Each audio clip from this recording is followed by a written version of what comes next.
I just wake up in the morning and I yell a lot, even though it's way too early. It's fun though. Wake up, wake up, wake up!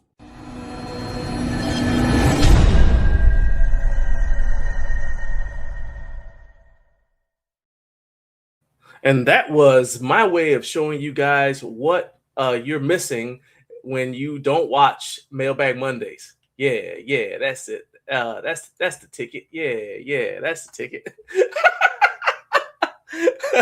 Shout out to my man from Saturday Night Live. Anyway, good morning. Thank you for getting up way too early with Garage Gym Light. That's what I get for trying to start the show early. Jumping the gun a little bit. Let's get this mic right. Get my mic right. Okay. I am John Greaves III, and on this show, we talk about fitness-related content from a home gym perspective, and we get your live reactions to the topics that matter to the home gym community. And we have a great time. What I need from you guys, if this is your first time ever watching the show, first of all, welcome. Thanks for giving us a chance. And I need you to hit that like button. And then I promise you, you're going to like what you're going to see. So go ahead, hit subscribe for me. All right. That not only lets YouTube know what you like on here on YouTube. It lets YouTube know what you like. So that means it's going to start to shape the algorithm to show you more of what you want to see, but it's also going to help the channel out. All right. So go ahead, hit the like button and hit subscribe for me. A little bit of information about our channel. This channel is like a magazine. Okay. And this show is remember the cover story? So you have like whatever's on the cover of the magazine, and you have like that one story that's in the middle roughly that relates back to what's on the cover. Well, that's what this show is for our channel. So go ahead and lock in because you are in for a good time today. Before we go any further, let's go ahead and play the theme song and then add my lovely wife to the show so she can go ahead and roast me for playing the wrong intro.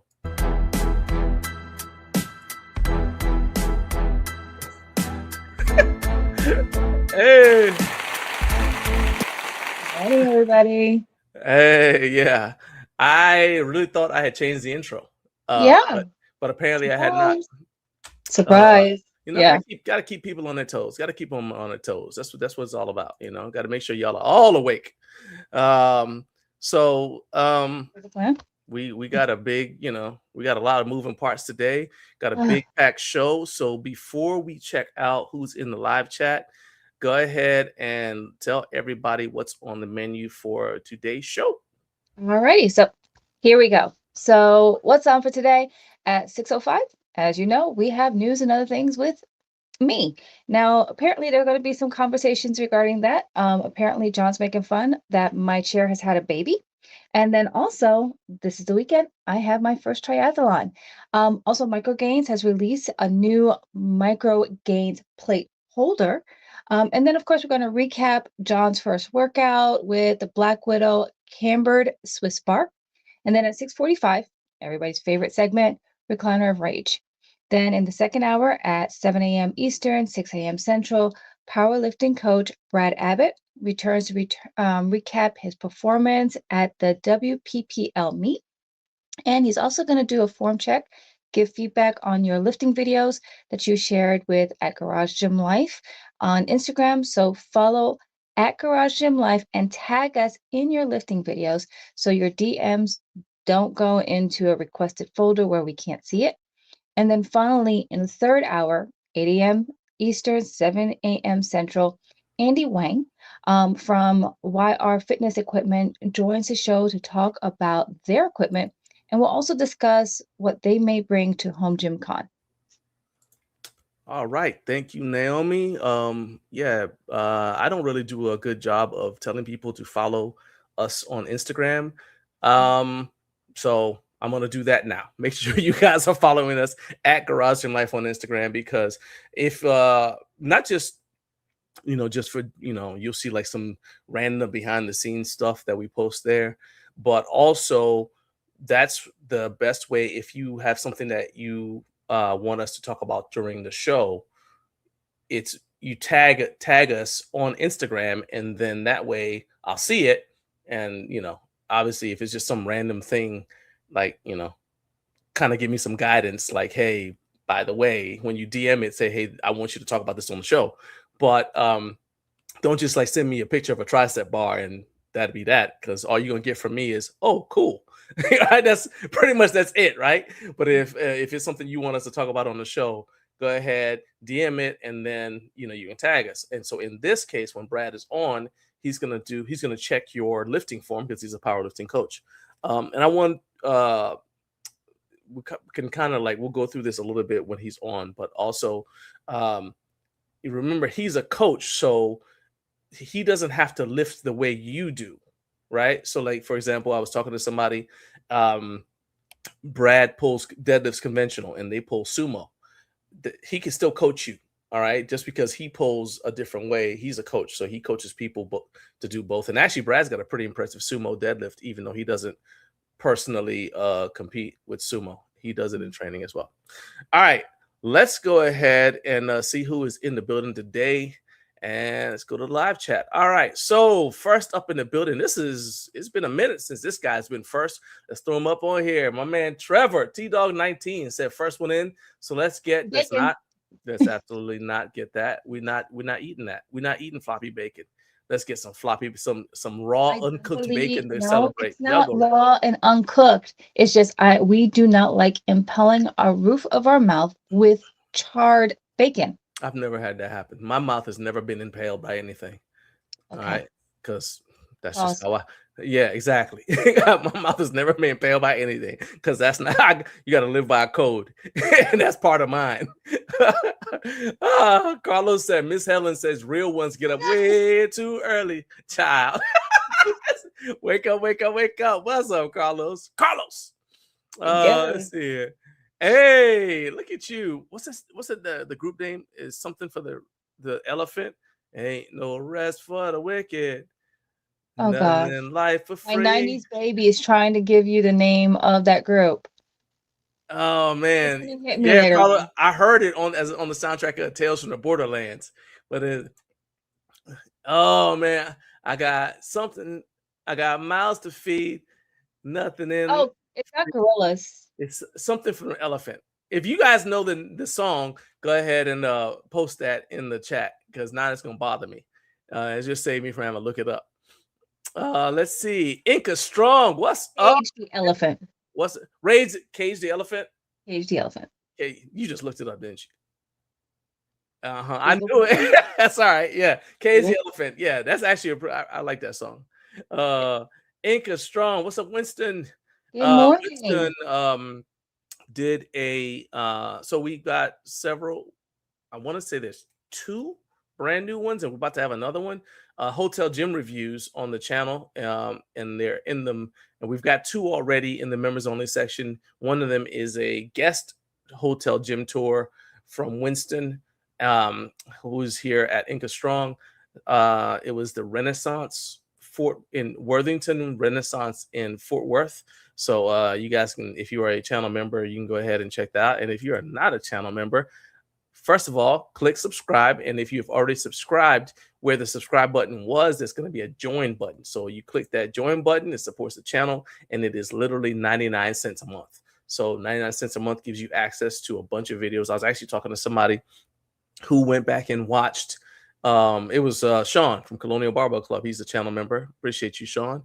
But he just told me that he this week, he said he went back and he's found a video I had done with another content creator, but who's not in the home gym space. He does Washington Commanders content. His name is Rio Robinson, and my guy is blowing up right now. And Rio and I were just talking because he started working out at home, and I did a special standalone video where we talked about ways to grow on YouTube.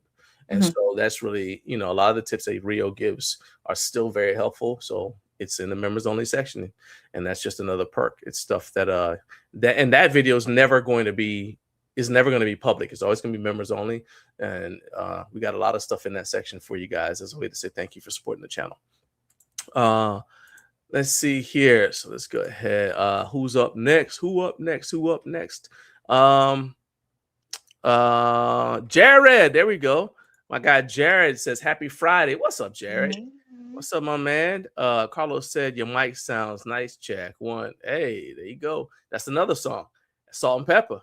Are you ready to rock your? Oh wow! MC Light has been inducted into the Rock and Roll Hall of Fame. Oh, that's awesome. Sweet. You can cha to this mod. There you go. See, don't y'all start. Got me being musical today. And here we go. There we go with the hate. He said, "No me." And hey, John, you know what? I'll accept that. I'm always slightly more excited to see Naomi than I am to see myself. All right. Sean said the queen is here. That's right. Yeah. Let's see here. Trevor said family friendly show. Hey, that's right. That I didn't go into. I'm just telling you. Y'all talking about impaling yourselves with bacon. Y'all go, nah, that don't happen.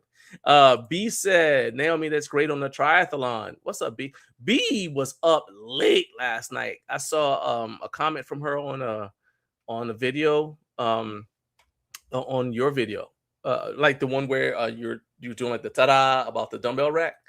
Okay. She commented on that. She said that's great, and I mean I'm talking about late. It was so late it was early, right? And so I don't know if you've been to sleep yet, B, but we appreciate you. Even if you're on Kevin time, I appreciate you being on here with us. Hi. Hey, Matt. What's up, Matt? He says, good morning, USA. What's up, man? Good morning. The British have arrived. All right. It must be almost lunchtime over there. Thank you, Jared. It says, Cage the elephant. That's what I'm saying. Hey, Cage the elephant. Okay, so everybody's chiming in. See, you can trust the people, Naomi. She just didn't want to wait. She didn't want to wait. Let's see here. Jonathan, what's up, man? Hey, dude, we've got to get this together because we need to get you on the show again, man, before summertime hits and those kids start getting all in your hair. Jonathan has a very thought-provoking ASMR video of himself shaving his chest hair. And so if y'all want to check that out, go to his channel. And I told him that's the closest he's got to ASMR on his channel. So y'all go ahead and just put that on repeat and, it'll give you something to do. Make sure he said, I'm No Fake Channel. Check it in and hit that like button like it owes me money. That's right. Let's see here. Carlos said B's a vampire princess. Oh, okay. Okay, I got you. Ooh, okay. Set 11 a.m. here. Yeah, there. I told you it's almost lunchtime. Yeah. Almost lunchtime. B said I'm at work. Oh, so you do the night. Okay, I got you. You're a night. Hey, look, fellow night shifter. All right. Let's see. And Matt said I played other Borderlands games. I prefer the track No Place for a Hero. I've not heard that one, but I will check it out. All right. And that's it. Okay, so we're making pretty good time. We're behind, but we're not behind. So now we can jump right into news and other things. Once I find the actual thing, I'm very, very proud of this. So we're gonna always use this clip here. All right, here we go.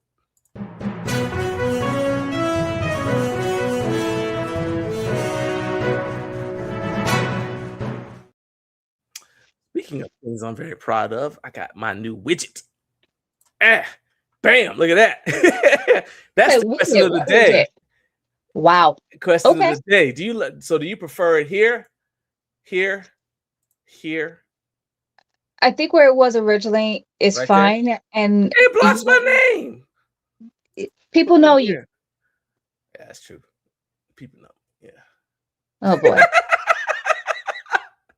All right. Anyway, well, I'm not gonna keep it on. I'm not gonna keep it on screen the entire time. So, how about this? I'll do it this way.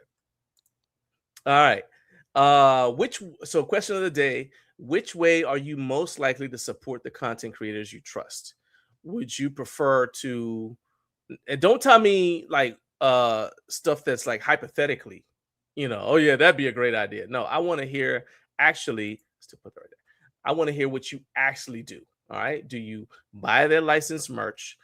Do you do channel memberships, or if they've got a Patreon, you support their Patreon?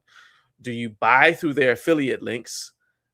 Or this is a wild card. You see a lot of this with like the NFL content. Do you super chat, like buy super chats during their live streams? I guess I didn't include that as an option, but do you do all of the above? All right. And this isn't just a random question. I really want to know, and then also it's going to guide how we go forward. Okay. So once again, question of the day: which way are you most likely to support the content creators you trust? Are you most likely to buy the licensed merch? Are you most likely to get a channel membership or a Patreon if they have one? Are you most likely to buy equipment you want through their affiliate links? And are you most likely to super chat during their live streams, or all of the above? Okay. All right. So let's go ahead and let's hide that, and you guys can post that in the comment section of the live chat. And if you are watching on replay, shout out to the replay gang. And if you watch on replay, go ahead and post it in the comments. Okay. So we can do that. And I'm going to do a better job of actually checking your answers. So as soon as we start, we'll start checking answers before we go into Recliner of Rage. All right. Let's see here. Let's jump into the topics though. Oh, there we go. So we already got answers. I did not forget the simple like, subscribe, and consume their content. Those are free, right? So I assume, I guess you shouldn't assume, but I assume that if you trust somebody, that you're already doing that you already liked, subscribed, and you consume their content. I'm saying, how would you support somebody that you've already said, you know what, I like their content enough to be a subscriber, right? Because it's kind of like what's the thing when you got a skin in the game? The thing, it's like, yeah, when you have skin in the game, like what's the way that you most likely to support somebody who you and emphasis on content creators you trust, because I'm not talking about like, oh, I just see like a random content creator, oh, that was cool, right? I'll do that for just like a one-off video. I hit I try to I hit the like button, and then if I find that I'm watching stuff over and over, then I hit subscribe, and of course I consume their content if I subscribe. And then but then the next step is, how do you support, right? So like, for example, I bought Carp's t-shirt because I'm in the FOC, right? And you know, that's just one of the things I do, right? And I bought Jonathan's t-shirt because I'm a fan of No Fate 24/7. So that's what I'm saying right there. All right. Carlos said all of the above. Okay. Hey, ain't nothing wrong with that, and I can vouch for that. Jonathan said, I love buying that Garage Gym Life t-shirts. They hug the arms and slim the waist. Hey man, we're coming out with a new line. It's got a waist trimmer. It's like Garage Gym Life Spanx. Yeah, watch out for that.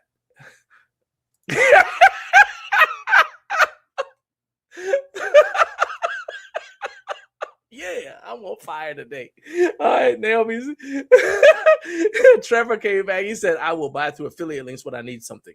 Yeah, that makes sense. I mean, yeah, I mean, don't 100% don't buy stuff you don't need just for the sake of it. But yeah, if you're gonna buy it, that's one of the things I try to do is like, if I need something, I look for an affiliate link from somebody I know, if I know they have one through that company. Sean said he'll buy through affiliate links. He joins their Patreon, and he buys their merch. He said whatever monetarily benefits them the most. All right, cool. That's good feedback. I like that. You guys keep those answers coming. And let's move on into the if you like the look on Naomi's face now, wait till we talk about her office chair having a baby. So let's go ahead and what are you sighing for? I'm telling you, look, this is it. Now, this is a family show, but I'm about to tell y'all how office chairs are made. This is Naomi's first office chair. Now, she said this chair hurt her back, but this is her first office chair. So if that chair upstairs was the dad, this chair that's down here in the annex, Naomi's second chair, is, let's call this one the mom. Okay? Now, it's in the annex instead of in Naomi's office because sometimes when two chairs love each other very much, they get together and they have a baby. This is facts, all right? It's like watching the National Geographic when you watch this show, okay? This is quite literally National Geographic right now, okay? I'm just trying to help you. I'm trying to educate the people, Naomi. Let them know. Now y'all know where office chairs come from. Okay? Listen, Go ahead. Explain yourself. like Go ahead. so I like to sit crisscross applesauce in my chair. So I don't like chairs that have arms. But the newest chair I have, I can also, like with my first chair that he showed, the daddy chair, I used to be able to sit crisscross applesauce, but I didn't have any, back support. But I was also able to kind of prop my legs up. Like I was able to just fidget when I sit. And I tend to do that. In the second chair, mommy chair, it did have back support, but I couldn't like prop my legs up the way I would like to sometimes. So this new chair, I guess the baby chair, allows me to do all of those.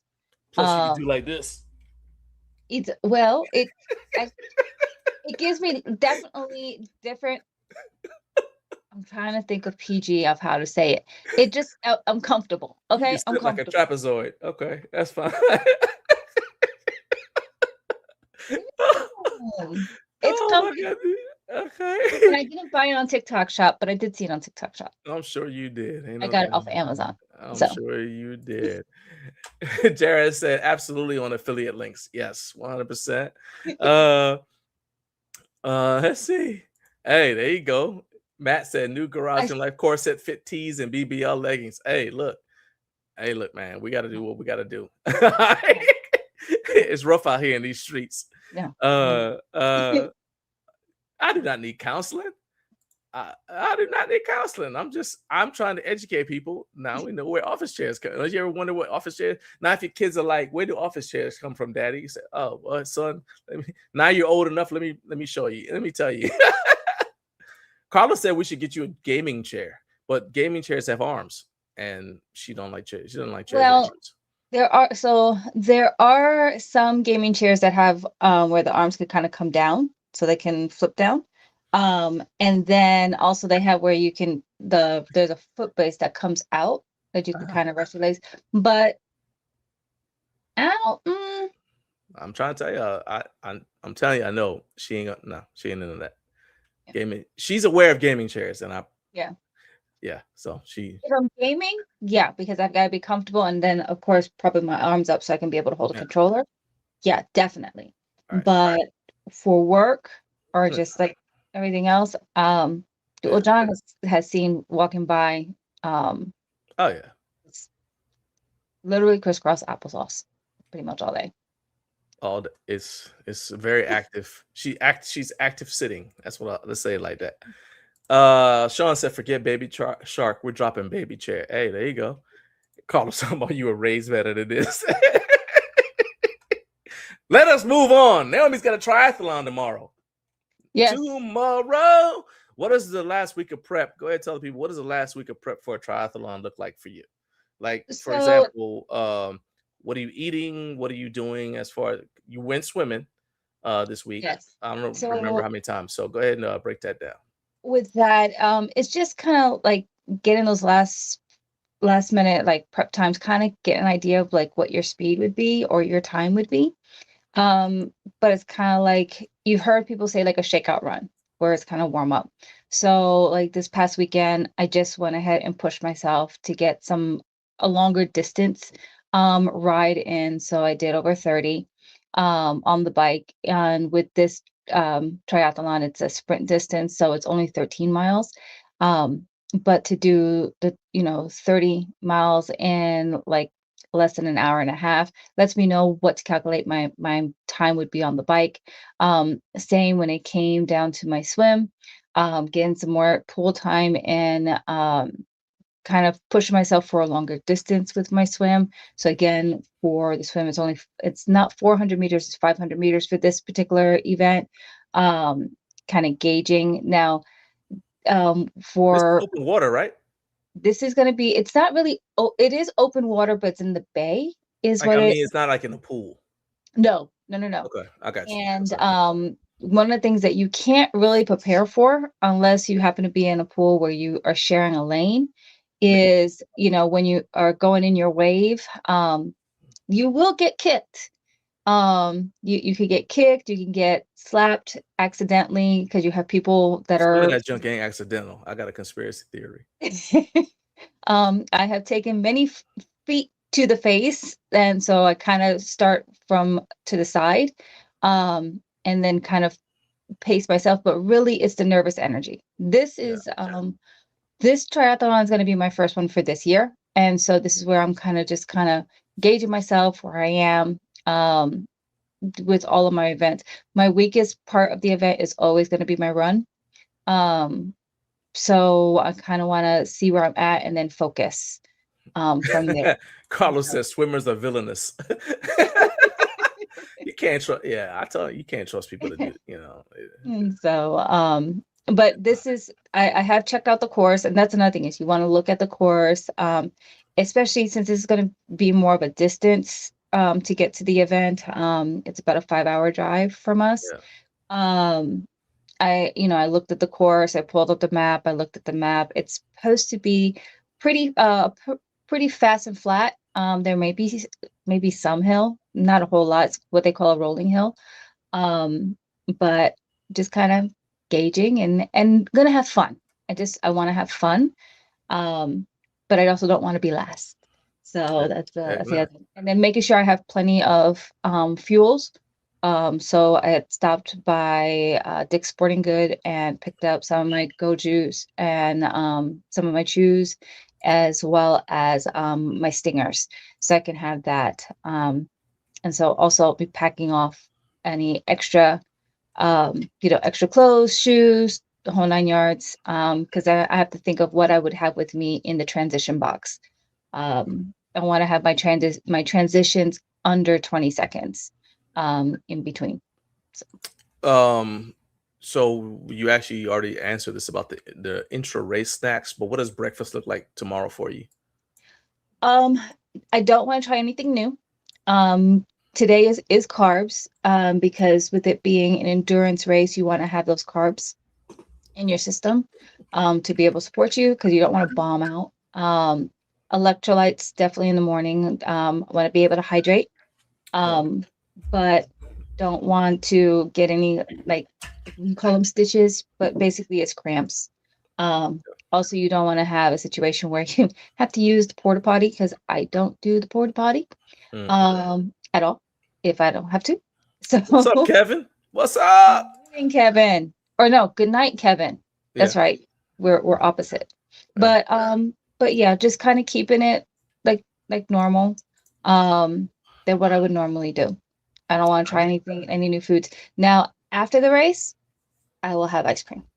Ice cream. Yeah. That is I remember you had iced coffee after your first 5K. And then you had something. You had something, yeah. But there was like I'm trying to remember, because you had, like, after that one triathlon, you put on your toe socks for the first time, like the striped toe socks, and you had the I forgot. I can't remember what you were eating though. I guess it might have been ice cream. Maybe ice cream.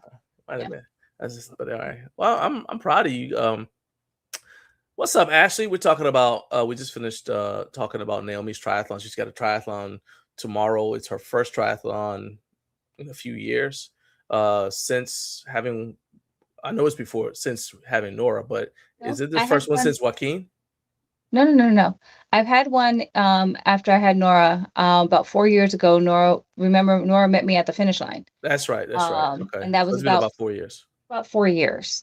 Okay. And then but like, again, just to say that I could do it after her. Yeah. But this is one where I'm more healthy. Definitely, I will say, when I did like my longer distance, my race pace over the weekend with the bike, it definitely felt different. On the bike, it feels so much different. So definitely see what it's like in competition. Cool. I'm excited. Now for me during the race, it's a lot of not seeing Yay! anything.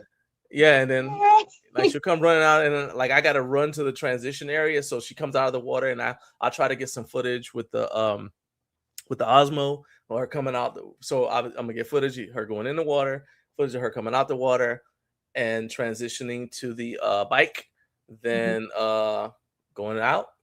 Then you basically just wait till she comes back, and then sometimes they make you like the where they're coming back isn't the same place that they went out. So then you have to, like, if you're a spectator, you gotta like figure out where you need to be so that you Like can the catch middle that. ground. Yeah, like say, okay, I gotta go here. Also sometimes you can say, oh well, let me see if I can set up so I can see her coming back in.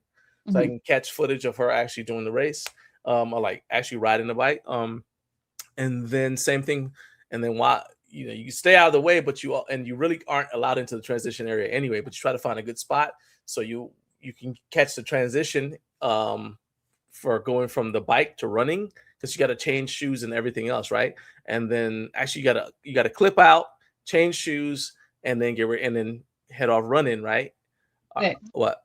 So I haven't changed out my pedals on my bikes. I Oh, so just you're not have clipping them. in? So I'm not clipping in, clipping out. The pedals I have are Was that on my purpose? kind of sort of. So the tool to be That able way to your change them transition out, be faster though. right? Okay. But honestly, to ding ding ding, um, Ha ha! whatever. I don't want my first race to be where I'm having to make sure I don't fall. Yeah. Okay. And when you are clipping in, clipping out, still learning how to be able to do That's true. that Yeah. clip in, clip out on open road, you will fall. You will Right. fall until you That makes become sense. more comfortable. Yeah. I feel comfortable when it's on the, with the Speediance bike and whatnot. I mean, But but you do it. I thought you did it like when you're just like riding, just for the, just riding to ride. even with riding on a ride, but with this being like, again, this is a competition. I don't want to have any variables that Sure. I can get injured on or that can slow me down. I want to That makes just sense. kind of muscle memory. Right. Um, because the other thing is you can't have headphones. Nope. So there's a lot of songs playing in my head. And or just kind of, as you go through Yeah. the competition. But I have nervous energy. I've had a couple dreams that I've shared some concerns. Um, but once you get there and the music is pumping and everything else, and then you have to kind of control yourself from of letting that nervous energy make you, Right. um push yourself too fast, and then you gas out too fast. So it's kind of Yeah. like You I'm gotta nervous, manage it. okay, and then you got to manage it. All So right. I'm excited. I'm excited. All I right. also got a new helmet, so that I'm actually kind of cool. So Let's see it. Y'all notice the bike. So the bike is in her office, not because she can't. Yes, she's excited. Oh, I like that. I actually didn't even see that. But so we got, and actually I guess this is a good thing I need to say. Hopefully we won't have too much noise, but we're getting our windows replaced in the house. So we had to move everything from in front of the windows and make sure that Naomi's bike was accessible. So no damage to the bike. we Keep can it safe. leave right after they're done and all that. So bike is in her office right now. Carlos said the helmet is looking sweet. Jared said, will any of the race be on someone's channel? So that's the thing, is like somebody might have it on there. If somebody has like a GoPro in their helmet. But the thing is, like Naomi was saying, it's like you go from swimming, come out the water, and I mean, obviously there are cameras that are water resistant, so you can wear one, but you go from swimming, you come out the water, get on the bike, then you're gonna take off, and and then you come back, switch over to put on your running stuff, and then take off running, right? So in some cases, unless you've got a drone, somebody's got a drone to follow you, it's not going to happen. Just because or I guess they have those drones that will follow you. You just program it to follow you, but again, I would say that unless somebody just is just used to doing it, Like that's media that's a and that's like their another thing you'd have to worry about let me make sure this is going or whatever. It's not like I know people do a lot of it like with obstacle course racing, but as far as short answer, not as far as we know. So I'm just gonna get footage that I can get, and we'll play some of that for you guys next week. And in fact, we'll put, if you guys are interested, we'll put the video on the channel. We'll do like the video compilation or whatever, sizzle reel on the channel. All right. We'll do like a vlog of like the prep, going in, set up, the whole 9 yards. Because the other big thing is with your transition box is prime real estate. Ideally, I like to have an aisle spot in your row because everybody is assigned a row. And then you just find in that row where you want to put your stuff. And so the spot that's closest to the lane to enter and out is always prime real estate. So first come, first serve. So that's something that I always want to get there early as possible, and and then put down your stuff. And you got to get your bib and all that other stuff. Matt says similar breakfast size videos when I compete. Slow burn carbs, electrolytes, normally a banana for potassium to help cramping. Yep. Let's see, and there's something. Make sure. Rex, I knew there was somebody else that jumped in here. What's up, Rex? He said happy to see you this morning. What's on, Rex? Pleasure to always have you with us. And Carlos said POV or first person perspective would be awesome. It's something I've thought about. We've thought about trying to get it going, but again, it's one of those things. Like, first of all, you have to make sure that the race allows it, because you're going to be filming other people, and then the second thing is you have to. That's just a lot of. The way we would do it would be so that I could control it, which actually would give me something to do. But he doesn't it'd be better. Well, because think about it, is like when you're running, it's like I don't know where you are. I don't know if anything. Someone, when she's out running, you can't see the person running. It's not like they're running around a track, so I can't see you. So I don't know if you're okay, or anything like that. So I basically the swim and the bike part, I'm usually cool because I can sort of see you with the swim.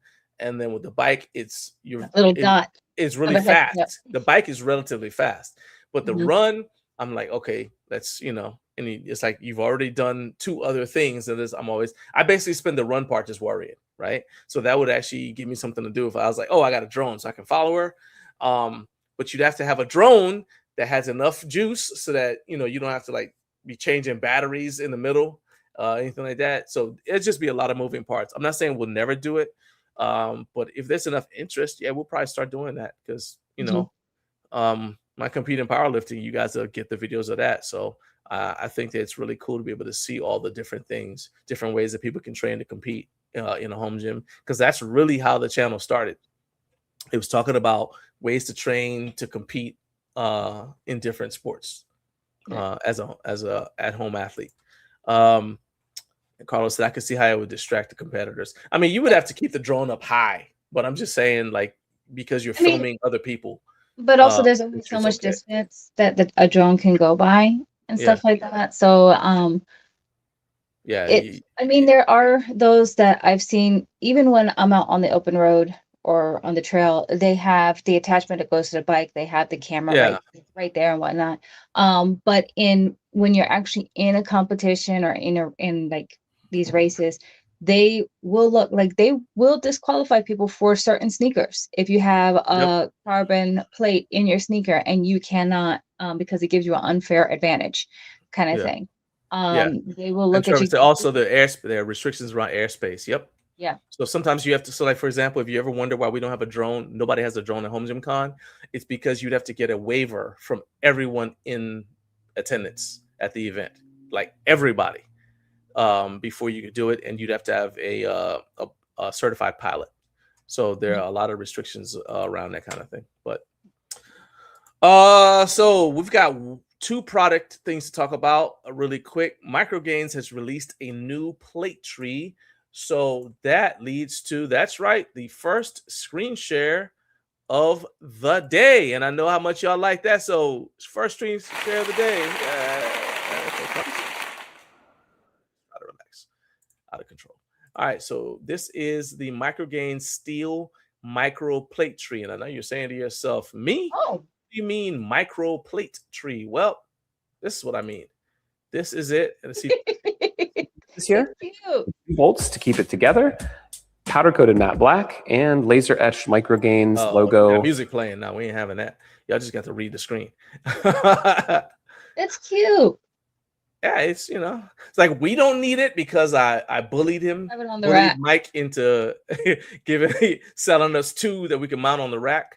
But I like where you store it. He actually put it underneath his regular size plate tree. So and I think actually that one will probably work really well if you've got the multicolored ones instead of the all black like we have. For me, the all black works better on the rack because it's easy. Because on that style, it's easier to keep track of which is which. But if you've got it on like a plate tree like that, then you see how he keeps it stored down here. So that's I actually liked his idea also when he was putting the collars, or I like to call it the little clips, on there too. Not their actual name. Yep, that's right. Anyway, yeah, so that was just like something cool I saw. This is not sponsored. None of the stuff we do with Micro Gainz is sponsored. First of all, I'm a big fan of Mike. He was our first ever guest on this show, so I always like to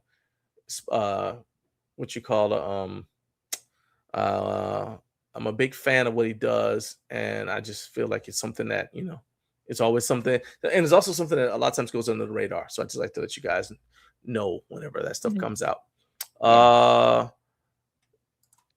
Trevor says no pilot required for indoors. I'm a certified pilot. The Kentucky Convention Center has a requirement that you have a pilot. It's not I wouldn't say it's like Kentucky law, but the convention center requires you to have I went and I looked because we were trying to get a drone. And after I read all the regulations, I said, "Oh, we're not having a drone." So there you go. Carlos said, "Oh my God, that's adorable." And Jared says, "The cutest plate tree on the market." It is. It looks like, you know what? It looks like something you'd get for Christmas, like, and put like Christmas stuff on it. Like the little Christmas tree. So instead of a Christmas tree, you have that. Ooh, and you could put like lights, the little fairy lights on it to create 100%. There you go. See, look at me with my look at me with my ideas. There you go. There you go, marketing. 1,291 of you watching right now. Please hit the like button, hit subscribe, and do me a favor and share this video so more people will know that we have something cool going on YouTube right now. All right. Appreciate you guys being here. Appreciate you being here. Let's see here. One more comment. Carlos said also it's something to put on your desk. Yeah. It's a lot, kind of like with those pen holders that look like a barbell. You've got a barbell holder. Okay. All right. Let's see here. Next item is, do you think we need a special hamper for gym clothes? And I saw this on Instagram and I was like, oh, let's check this out. Yes. So this is it. It's called what's this thing called? It's called the Active Hamper. And this is 5 ways we outsmart sweaty laundry. So here is how it works. Hopefully you guys can read the tab. Let's see, there's a music here. Oh no, absolutely not. There's music. So basically this is Clip Out Crystal. So she's showing like this gadget here or whatever. And basically she says she uses it after long runs. But it's got like this little bucket that kind of like absorbs the odor, right? And let's see here. So they have a cover so that it contains the odor, and then it's separated into, I see right here, it's separated into 3 different slots. So it separates the hamper is separated into 3 different slots, and then you got ventilation holes, and then it actually dries it because they've got like a mildew resistant mesh nylon spandex insert. So basically it dries your clothes in case it's not laundry day, you can't wash them right away. It'll dry your clothes off. Now they claim that it will dry your clothes up to let me see here, go back to their website. say it'll be 80% dry in 24 hours. And then you can you have like a refill bucket, so you swap your refill buckets like every 45 days, and so it basically, it smells better, it dries it off for you, and then you keep it segregated from your regular clothes, and then when it's laundry day, you just wash your laundry the way you normally would, but this is just to have a separate section for your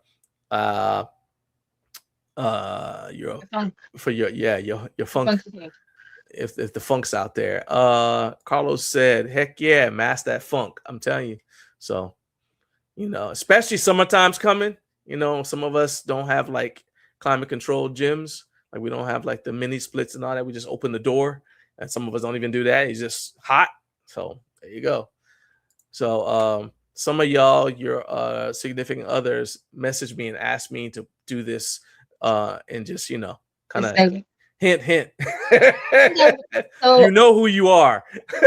That would be good for like especially if you have teenagers, if you have teenage boys. Yeah. If they're wrestlers, get this or item. Any kind of teenager. I don't know what it is, Well, yeah, but wrestlers got a different kind of funk, because it's not just their funk, it's accumulated funk from everybody that ever wrestled in that room before them. So yeah.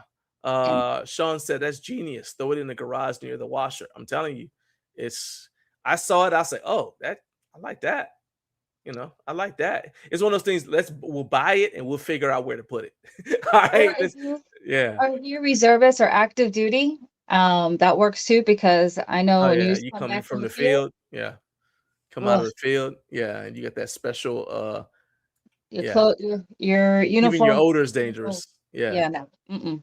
And I used to hit the kids with that body spray. Before you got in my car, you had Febreze and body spray. That's right. Okay, so real quick, I did my first workout with the Black Widow camera Swiss bar, and I want to go ahead and throw it on here just so you guys can kind of see what it looked like. Shout out to Dean for sending this to me. I used it for assistance work after deadlift and standing axle press. First thing is I had to adjust to the instability of the bar, right? So it's a 33-pound bar. So I did 225. It would have been 225 because I used 245-pound plates, but it's actually 213, right?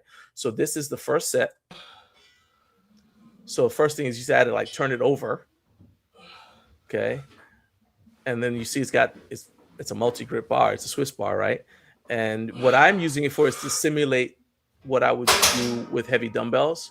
So this lets me go heavier than with the hundreds. And you see, I was still dialing in how low I could go, because it didn't hit me and then I was like, oh, I could go lower. And then I hit the stage. All right.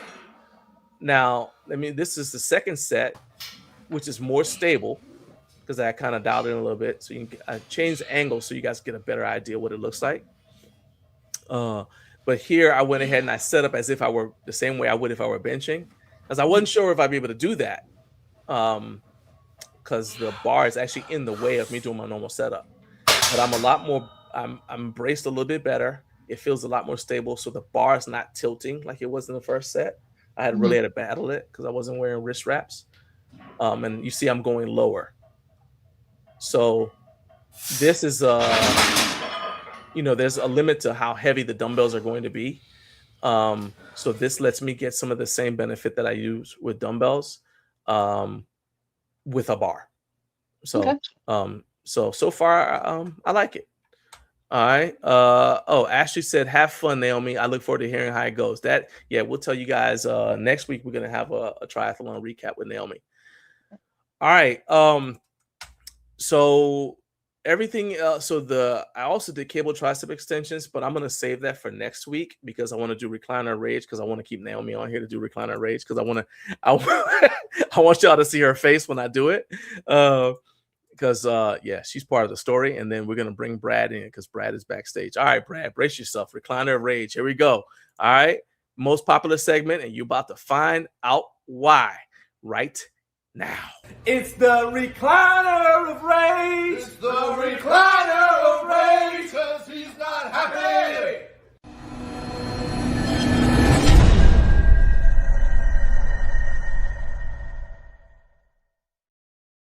All right, so we've told you guys that we got the Hyperrise hips. All right, it's amazing. If you've never used it, it's like wearing believe it or not, it's like wearing so if you're a firefighter, they said that it's like putting on your turnout gear. If you have competed in equipped powerlifting, it's like putting on briefs. But it's basically like a very restrictive diaper. So whichever one of those three examples fits your reality the best, that's it right there. So it's like a diaper that you inflate. Okay. So you can't walk around. You can't really very well. You can't bend at the waist at all. Okay. No. So I put this thing on. Thank you. There you go. All right. So I put it on. It inflates with air. All right. I was resting. I squatted on Sunday. And so the next day I'm resting and I got the thing inflated. And like 3 hours later, I'm going to sleep, worked all night. And then I put this thing on and 3 hours later I had to pee. And I'm like, uh-oh. So remember, you can't bend at the waist. So how am I going to get up? Okay. Fortunately, I'm an athlete. So I launched my lower body off the bed. I just launched myself off the bed. Right. And then I used the momentum of the launch to just go directly. No. We at the bed right now. All right. So this is how I got off the bed. I didn't hop off the bed. I didn't hop off the bed. I launched myself off the bed, and then I used the momentum of launching myself to go from lying down to standing without sitting in between, because you can't sit, right? Because you can't bend at the waist. Then was it still inflating? It was inflated. Yes, it was inflated while I was trying to get up. I'm like, uh-oh, it's completely inflated. I'm like, oh. So you restarted it because it only goes up to 60 minutes. Yes. Well, maybe it's an hour later. All I know is the thing was still going. I was asleep. All right. I wasn't looking at the clock. It was inflated and I woke up. I had to pee and I could hear it still going. So anyway, I launched myself off the bed. So now I'm standing up, right? And I'm like, okay, how am I going to get to the bathroom? I can't really, because you could kind of waddle, but that wasn't going to do the job. I had to get in the bathroom quickly. Okay. So I start hopping, right? Yep. So I'm hopping from the bed to the bathroom door. Now I had to pivot and turn sideways while hopping in mid hop, because our bathroom door is designed for undernourished children. Then I picked up speed right around the bathroom sink because the pressure is starting to build. This is a family-friendly conversation, right? Yeah.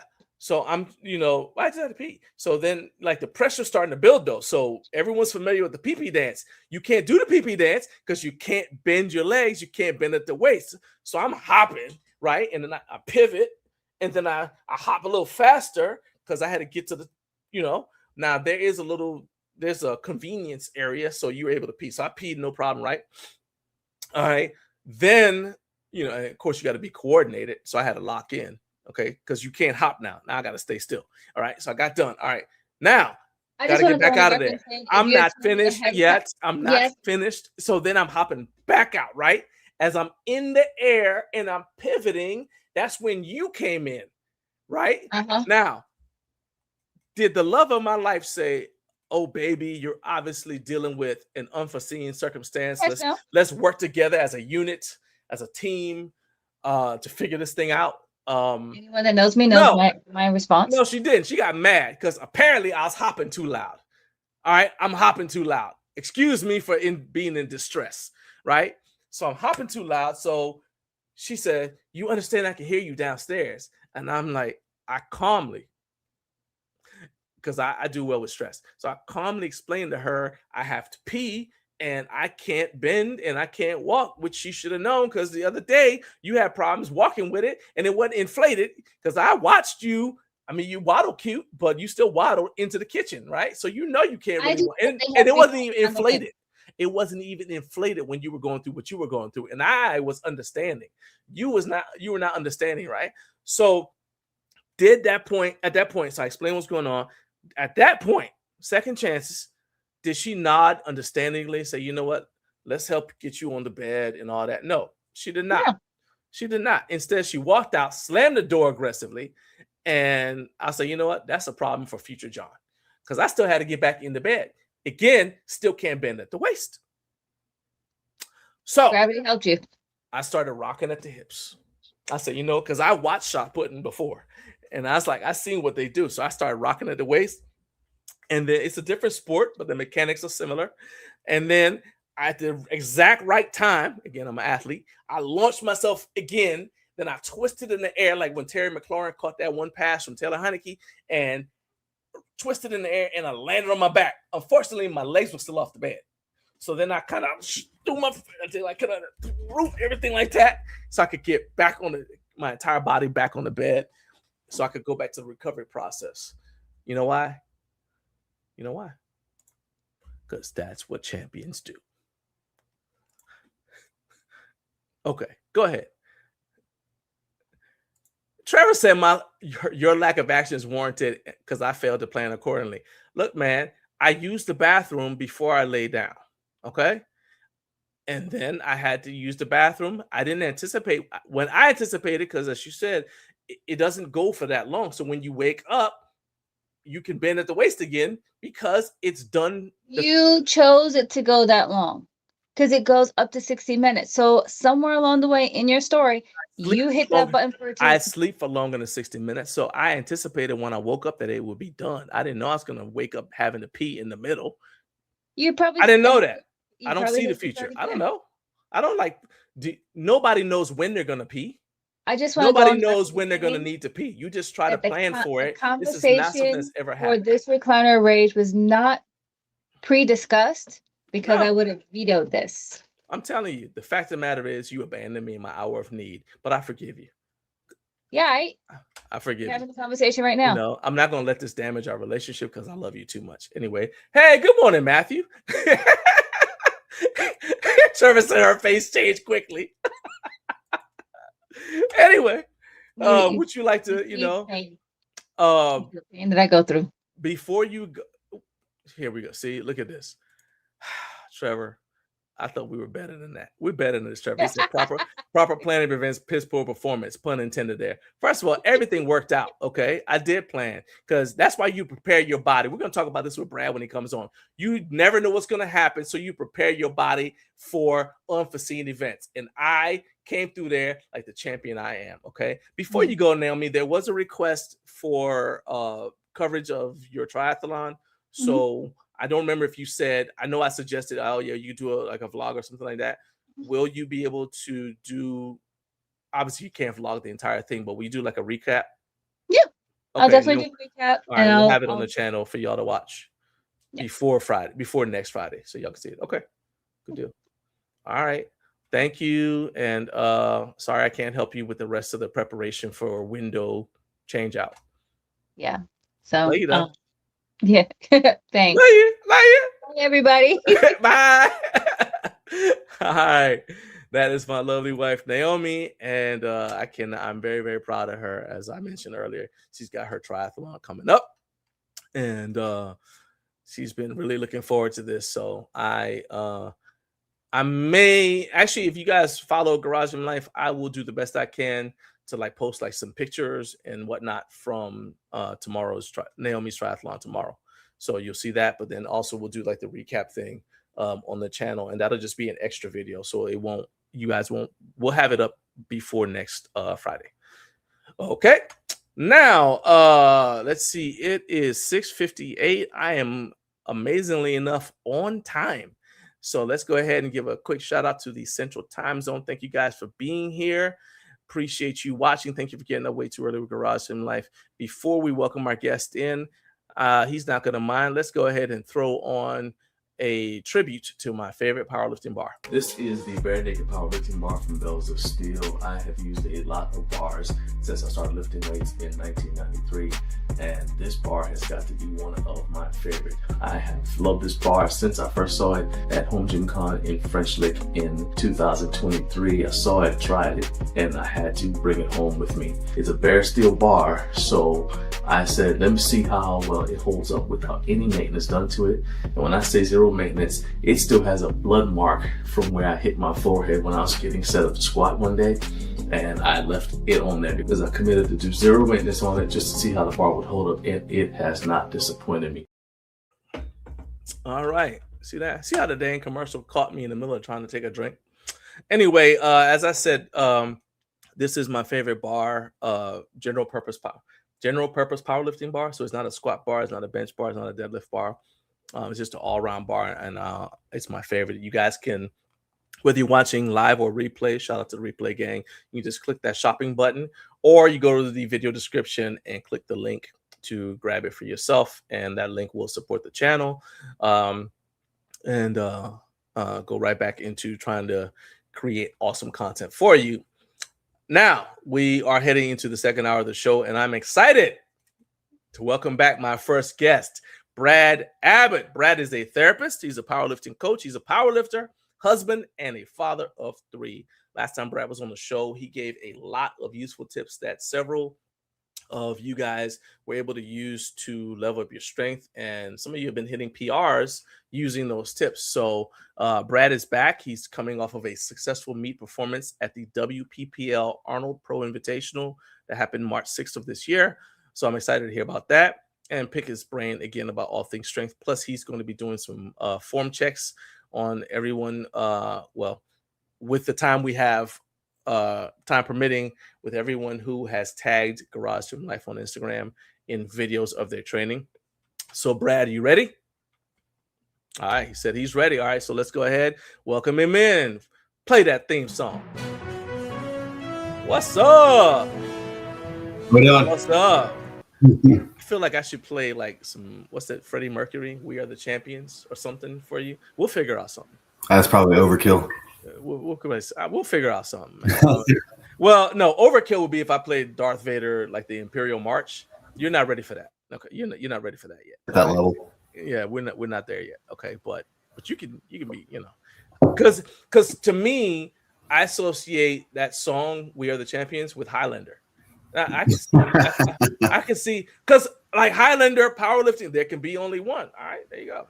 All right. In your weight class, at your age group, in your division. All right. Anyway, what's going on, man? How you doing?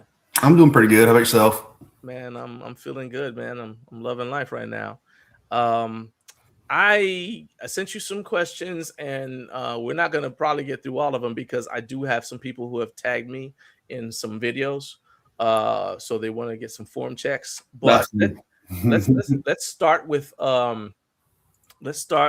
you, because as I said, you are fresh off competing at the WPPL Arnold Pro Invitational, and I actually meant to pull this up because I found the video of you competing, so I could, you know, I was watching it, and that's what I based what I said on about. Oh, this looks like you did, you know, had a pretty good meet, and so, and I mean that. So You had a good meet. I can't say anything else. You know, I did well. Did well for me. Well, I'll say this though, man, because you know we can go over some of the lifts individually, but you went 711 pound squat.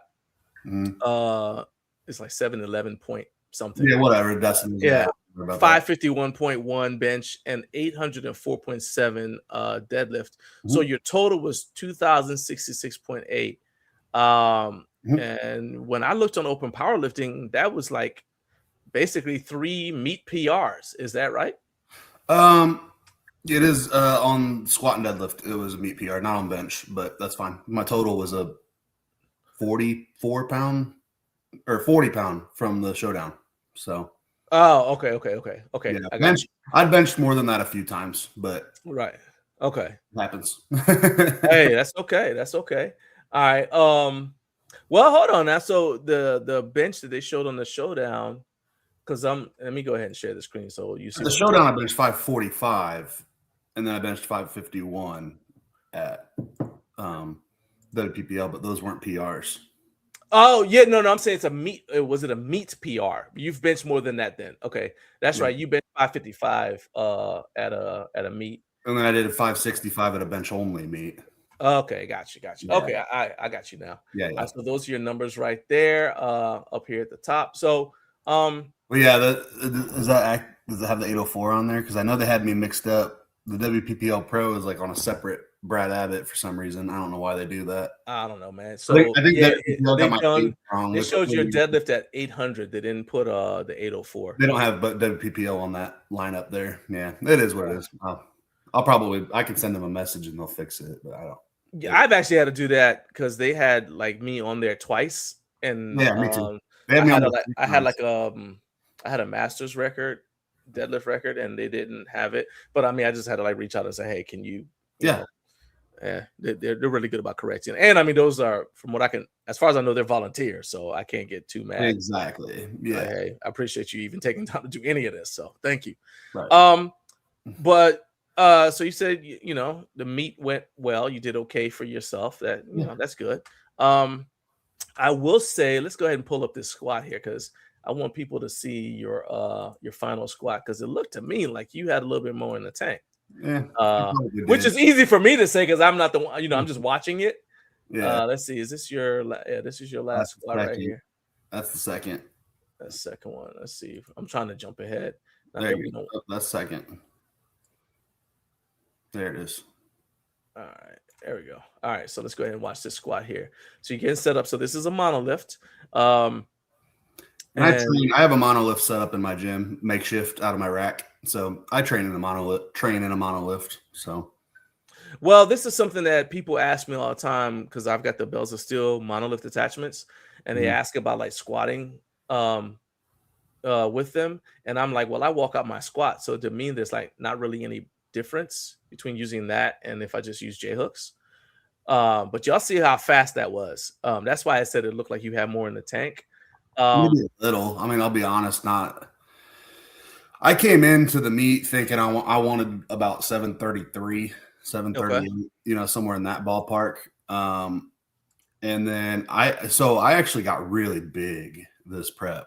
I got big. So I had to do a water cut in a decent size one. No, it was super easy, and I came in at like 302. Like I overshot the cut so easy. Never even touched a sauna. Nice. Just did a sodium water manipulation, and the water just fell off.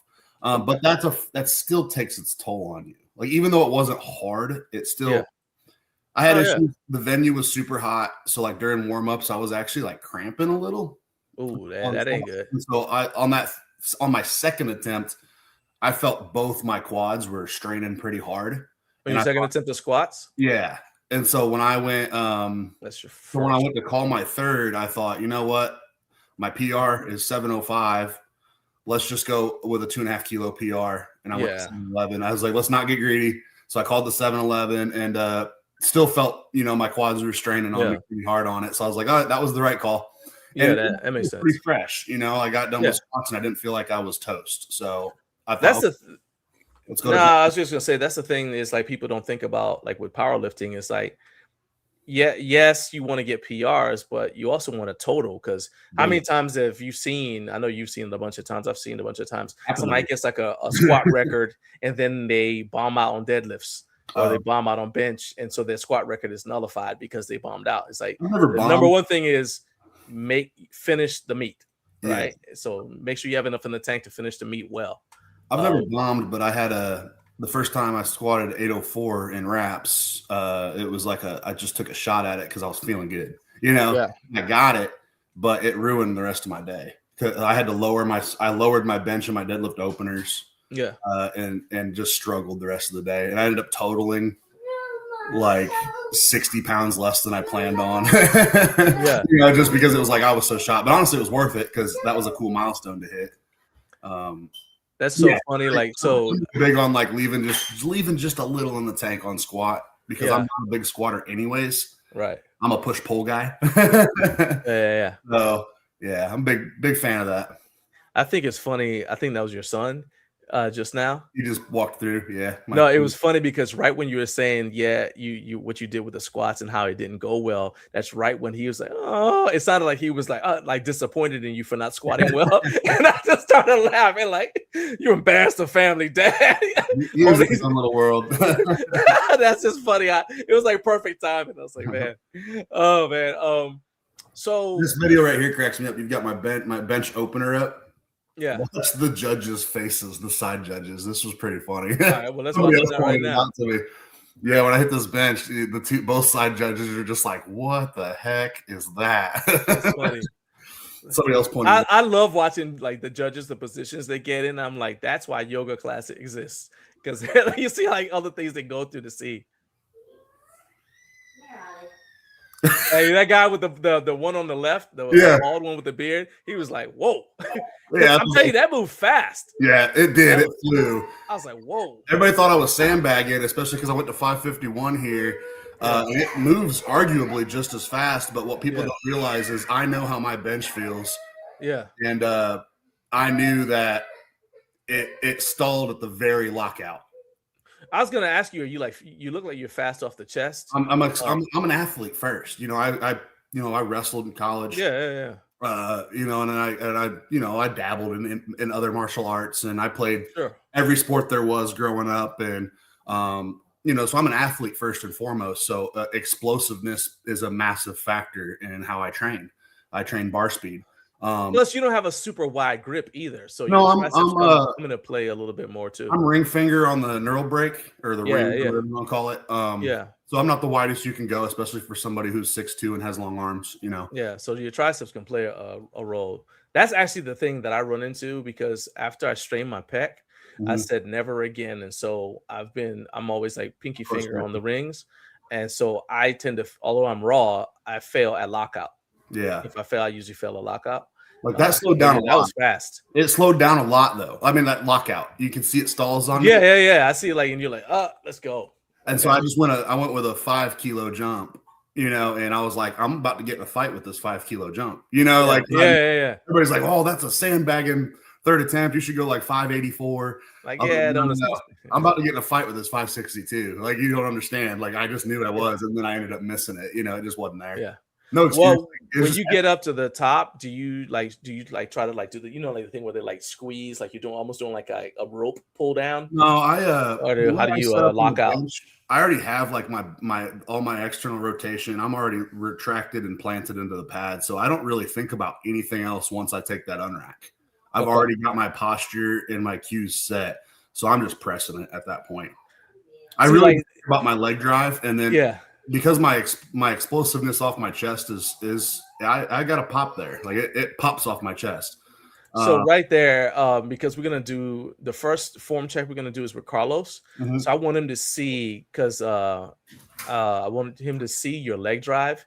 I know that this is the one that you don't get, but this is the one where it's easiest to see the leg drive, right? Yeah. So what you don't realize is my leg drive is there the whole time. Like, you'll see me right when I go to take my lift. Normally I do a self. Oh, I can see it. I can see your quads. I'm already leg driving. Yeah, they're turned on. I can see him. Look how his legs are shaking. Yeah. Because he's pushing with his legs the whole time. The whole time. So that's something that so let's go ahead. We stop, pause right there. Yeah, because to me it's like that's one of the things that I had to like learn, and I'm still not 100% at it. I know it's something I need to work on, is having the leg drive on the entire time. Yeah. Instead of you take that on my chest and then start. That's like one of my worst habits. Yeah, I have a series I'm doing on Instagram where it's like basic bench tips. Yeah. I think I'm up to video number 4 now, and I need to do number 5. I was planning on recording it this weekend. And the first 2 I think are on leg drive. Nice. Let's see, we've got so here's a question. Jared says, how does one stay warm between attempts? What's the longest you've waited between attempts at a meet? Oh man. Oh gee. So I'm gonna say this. Let me ask you this before you answer this, because this is another one. Do you like it, like when there's not a lot of lifters, and so then they do like the mandatory rest time in between? Do you prefer that, or do you like it when there's just a bunch of lifters and it's just everybody's just somewhere in between that? So I like it somewhere in the middle. I like 2 flight meets where basically, flight 1, like I'm usually in flight 2 if there's 2 flights, I like 2 flight meets. That way when flight 1 is doing their bench, I'm already, warming up for my bench. It just, you just go basically straight from the platform to the warm-ups. I don't want to have to sit around and eat meals.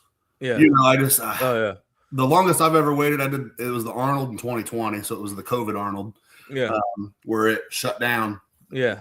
We were supposed to live stream for that one, and then they shut it down, so we couldn't go. Yeah. I haven't been back to the Arnold since. Yeah, I did. I competed at 2020, and it was like the XPC meet. I remember squatting around 10 o'clock, and I don't think I pulled my deadlift till 8. Yeah, that's brutal. That's abusive. That's abusive. And it was like, you do have to like manage your energy going up and down. Like, oh, that sucks. Luckily back then I was like a little lean. That was my first meet, like filling out the 275 weight class. So, and I'm a 308er now. And it was, so I was in a little better shape, you know. So I was okay. Like I was able to handle the downtime and rewarming up. But like if I was to do that now, I'd probably be doomed. I mean, I'm in better condition now, believe it or not. But like I'm in better condition to like let me warm up for squats and then just stay warm. Right. For the rest of the meet. So that's one of the things I like. So there's two things is I like the way USAPL does it. I don't know if you've ever done any USAPL meets or the way that they sometimes do it, where they'll have like let's say 2 flights and they do all their squat, bench, and deadlift. So it's separated flights. So it's squat, bench, and deadlift, right? And then they set the squat rack back up and they go like to the next flight. Okay. You know what I'm saying? Instead of everybody squats, everybody benches, everybody deadlifts. Now that's brutal. You got to have plenty of spotters and loaders because that's brutal on the spotters and loaders. I've been spotter and loader for that style, and I've competed that way. Competing that way is great because you're done. Now it does suck if you're trying to figure out, because I mean it kind of sucks, but it doesn't, because if you're trying to go for best lifter, you don't really know what the people who are going to compete after you. That part sucks. Right. But you know what everybody's in your weight class has done because you all compete together. So there's pros and cons with it. But that style of meet though, like if you think about it, if you were going to do an SBD training session right now, that's about the speed it would be. Yeah. I mean, I'll tell you, it's like I'm in and out. It was like a charity meet for it's called powerlifting for pups to like benefit like an animal shelter or something like that. And I was like, I said, damn, we're done. Yeah. And then we're done. I mean, they did awards and everything. And I'm like, well, how do you know who's best lifter? Yeah. Right. But they did awards and everything. I actually got like I think I was submaster at the time. I was submaster and I got like a bench, the Georgia State record. It was embarrassingly low, but it meant a lot to me because I had just had a cancer scare, and so they removed this mass off of my shin, and I was like, man, this is it. And I was just like, because this is like powerlifting logic, right? I said, well, let me go ahead, and this is not long after I had strained my pec, so I was like, is this done? Am I done powerlifting? So I said, you know what, let's sign up for a meet. 2 days after I got out the hospital. My surgery, I said, yeah, sign up for me because if I can do it now, I can do it anytime. I can always do it. And I went ahead. That's the dumbest thing I ever done. But I went ahead and I did it. I think it was like I think my bench was like 315 or something stupid like that, right? It was like 314 because it was kilos. And so that was like, and I found out it was the Georgia State record. I said, oh, really? I said, oh, shoot, I got the Georgia. Well, I'll take it. I was like, I'm not gonna celebrate too much because somebody's gonna beat this pretty quickly, or they should. Because if they don't, I'm gonna come back and beat it when I can actually, bench, right? Right. And but yeah, it was just like anyway, the point of it is that's why I did that style of meet, and we get done. I got my award. I'm walking out, and I'm watching people come in getting ready to squat. You're ready to lift, yeah. And I'm like, well, this is different. That's weird. Yeah, that's unusual. Yeah. All right. So let's go ahead and finish it out, and then we'll. Or do you want to do Carlos's form check first and then show your deadlift? Sure, we can do that. It don't matter. All right. So let's go ahead and So let me go to bench form check. Yeah, I gotta just pull it up from my Instagram. Where's this cat at? Right here. There he is. All right. Now this is not, admittedly. All right. This is not the clear. It's kind of dark. You should still be able to see it. Yeah, I'll be all right. Let me share the screen. I'm sure you've seen some egregious things as a coach. I get some videos. Yeah. All right. So there we go. All right. So this is him. This is 285. It's first thing in the morning, like 4 a.m. I can't do that, guys. I'm sorry. I know you guys are the up early people, but nah. He's lifting. He's probably training right now, actually. Yeah, probably. I mean, immediately, I'm thinking we need more time on the setup. We get the shoulders planted. I don't see any rubber drive at all. He's wobbling. You see that? That's why now you see why I said the thing about the leg drive. Yeah.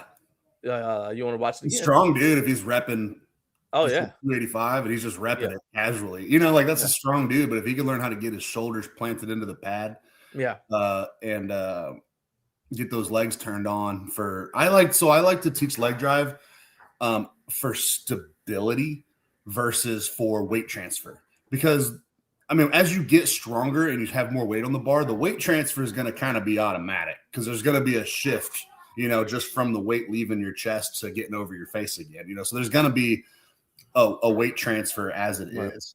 So let me go. I like to think of the leg drive as a stability. You want to keep your body as still on the pad as you can and as stable on the pad and as tight. And you're going to have more, you know, then you're using less energy to try to restabilize if you lose stability. So you have more energy to put into force output onto the press. All right. So your tips for him are more time on the setup. Get those shoulders planted and get, you know, some retraction and depression in your scapulas. And then I'll just send you my videos on Instagram, the bench tips videos. Yeah, because I have like a series I'm doing. I think I put them on my YouTube too. My YouTube doesn't get any. I use my YouTube for my athletes. Oh, I got it. Hey, look, I'm happy to help you grow that thing. I tell you what I know. I'm trying to do better about putting content out there. It's just something I just Carlos said he just I don't like hearing myself talk on videos, you know. So it's like when I have to like make content and I have to talk into my microphone or whatever it is, and then I have to edit the video. I'm just like, oh, I got you talking again. I'm not very good at putting out content, but I'm getting better at it.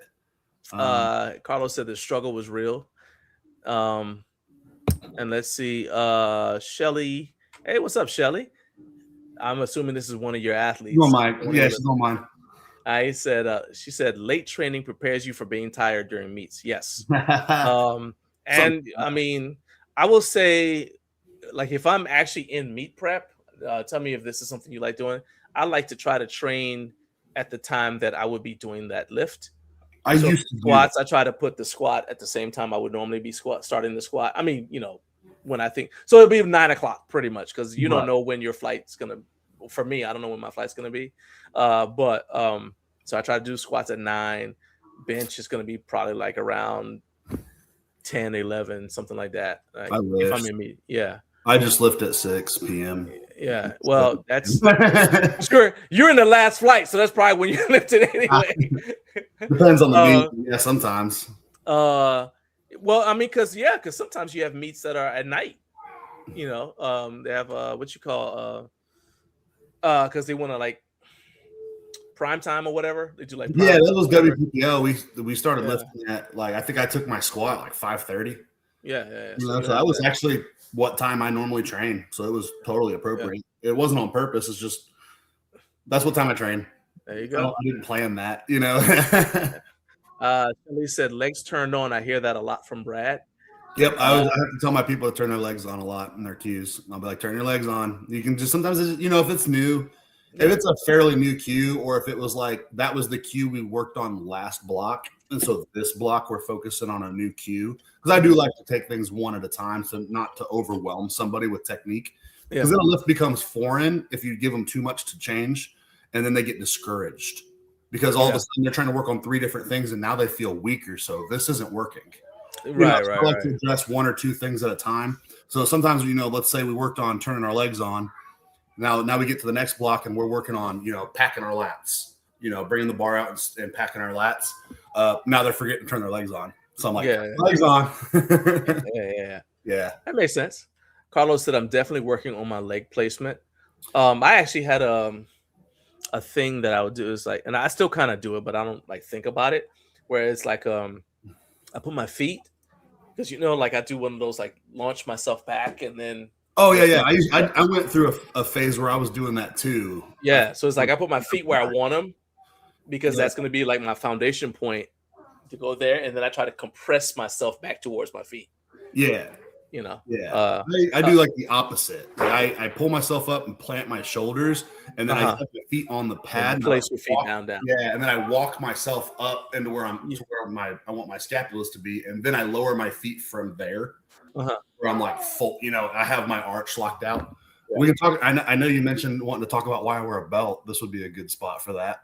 Yeah, that's going to be. In fact, that's next on the list. So, all right, so I wear a belt on the bench because when I do that setup, it's to maximize your arch, right? Well, I discovered that if I'm arching actually too much, I will cramp my back. Oh, so the belt stops you from. So what I do is I put my belt on, I lock my brace in as I'm setting up because it's only going to let me arch my upper back. Actually, let me go ahead and show your setup while we're talking about it. Yeah.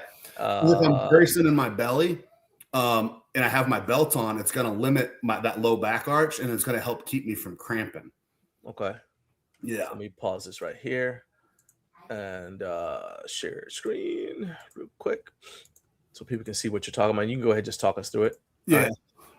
So you can see I'm going to pick myself up and plant my shoulders, and you can see I depressed my scapulas immediately. I'm already retracted, scapulas depressed, and I'm bracing this whole time, and I'm setting up. And now I will re-brace right before I take it out. But holding that brace as I'm setting up limits my arch because I will overarch if I don't have my belt, if I'm not bracing. Yeah. Nice. And then I failed that lift. Thanks. I didn't pick that one on purpose.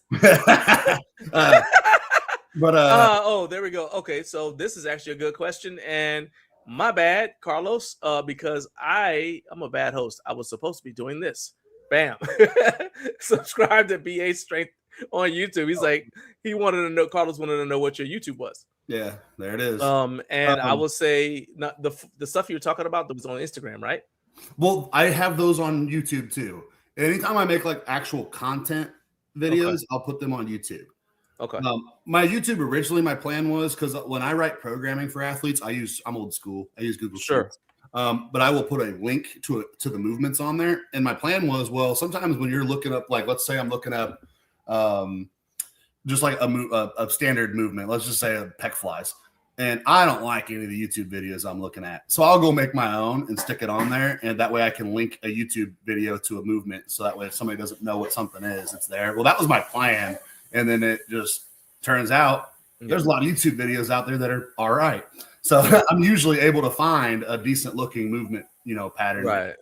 Not everybody uses the same terminology for movements. What I call a California press, you might not call that a California press. You might call that something totally different. So, it's funny you say California press because California press to me is this. No, I call that a Dick's press. See, there you go. Okay. That's what I'm saying though. So that's why a YouTube link. Video. So my plan was that I was going to have just this giant, database of movements. And then it turns out YouTube's already pretty much got that down. So here's what I say to that. And then we can go back to what we were talking about. So YouTube has a thing where you can actually get paid if your content is used for educational stuff.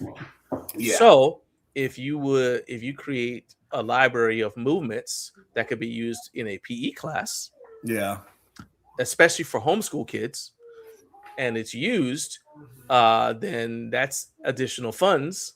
That's just extra money. And I'm gonna say never turn down extra money. If it's morally acceptable to you, right? You just got a new subscriber right there. There you go, Carlos. Thank you for understanding the assignment.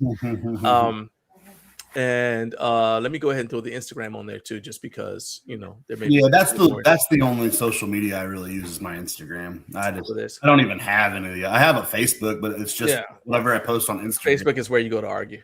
I would say the thing I like about YouTube versus Instagram is your videos are searchable. Yeah, that's true. It's a lot more easier to search for something like, oh, it was this thing, so that it's very easy to search it.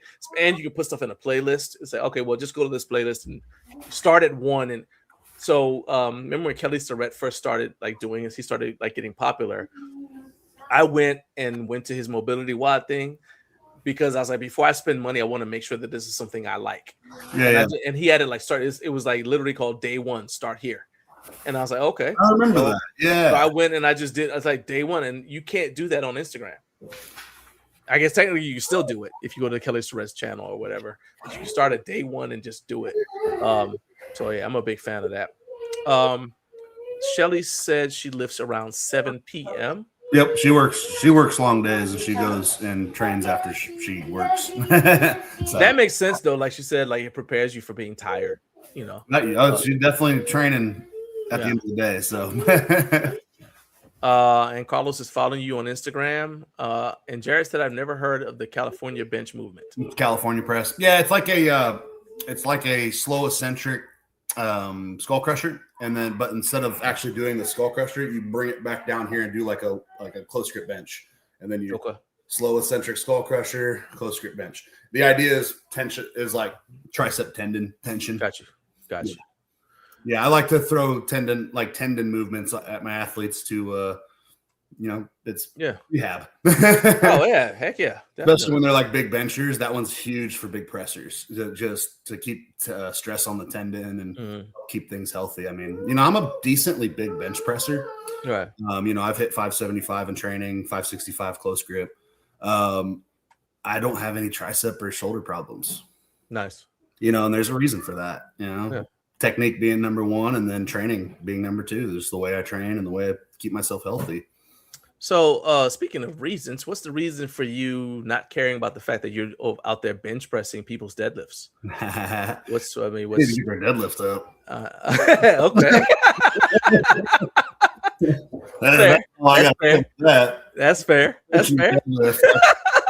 Arms are moving what your whole body moves. You need to work on that. Yeah, you get your life together. I'm just some dude that works out in a barn. Yeah, hey, you heard it here first. Get your life together. All right, hey, and you're talking to me too. That's fine. No, it's pretty cool. You get that imposter syndrome every once in a while, where people, I get people reaching out to me like I'm some kind of something special in lifting. It's just like, man, I've been lifting since I was a teenager. Yeah, and I just turned 37 3 days ago. You're a big happy birthday.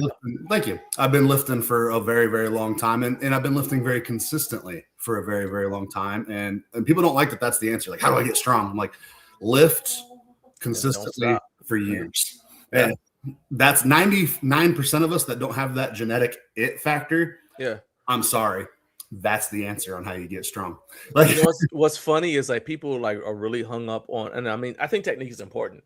Oh, it is. A lot of times people are hung up on technique to the point where I think they kind of get in their way from making progress. Yeah. Because you can accidentally get strong.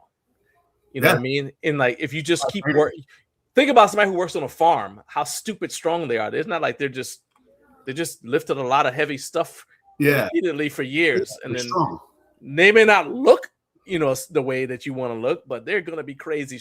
There's a reason they call it farm boy strength. Right. So yes.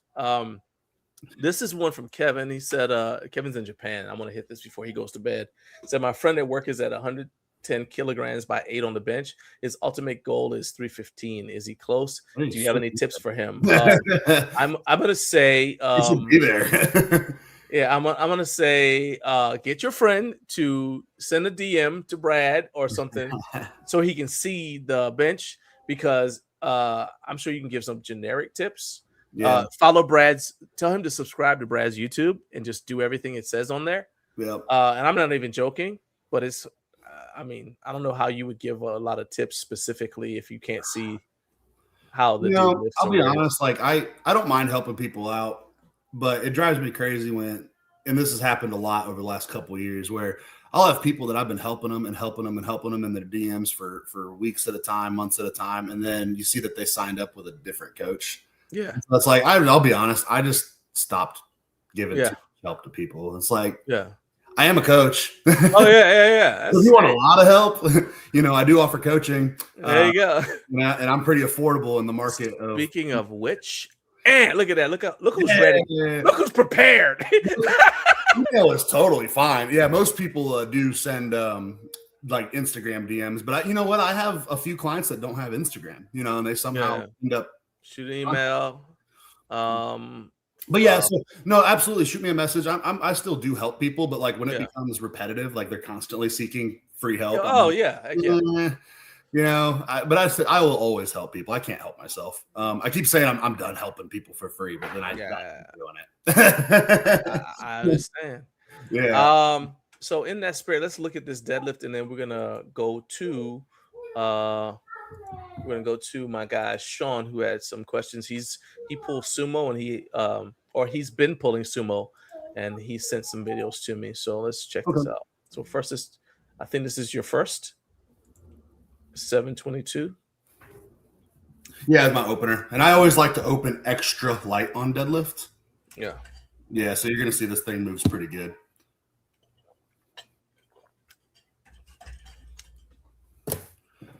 Do you do any jumps? I forgot Yep. to ask you. Yep.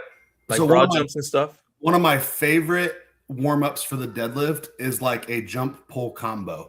So you'll sit on like it's actually on my YouTube channel. Oh, look at that. There you go. So you'll sit on like a high box. So like about, kind of simulating where your hips are going to be when you go to start your pull.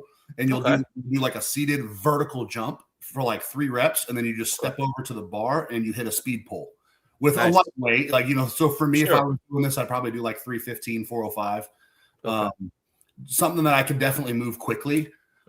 It's to simulate that foot pressure. The biggest mistake a lot of lifters make when they pull is they're not over top of the bar. There's somewhere along the line, I've been taught it too. I've taught it as a coach too, because I think it's a mistake, and it's a mistake, is they're trying to tell you to get behind the bar.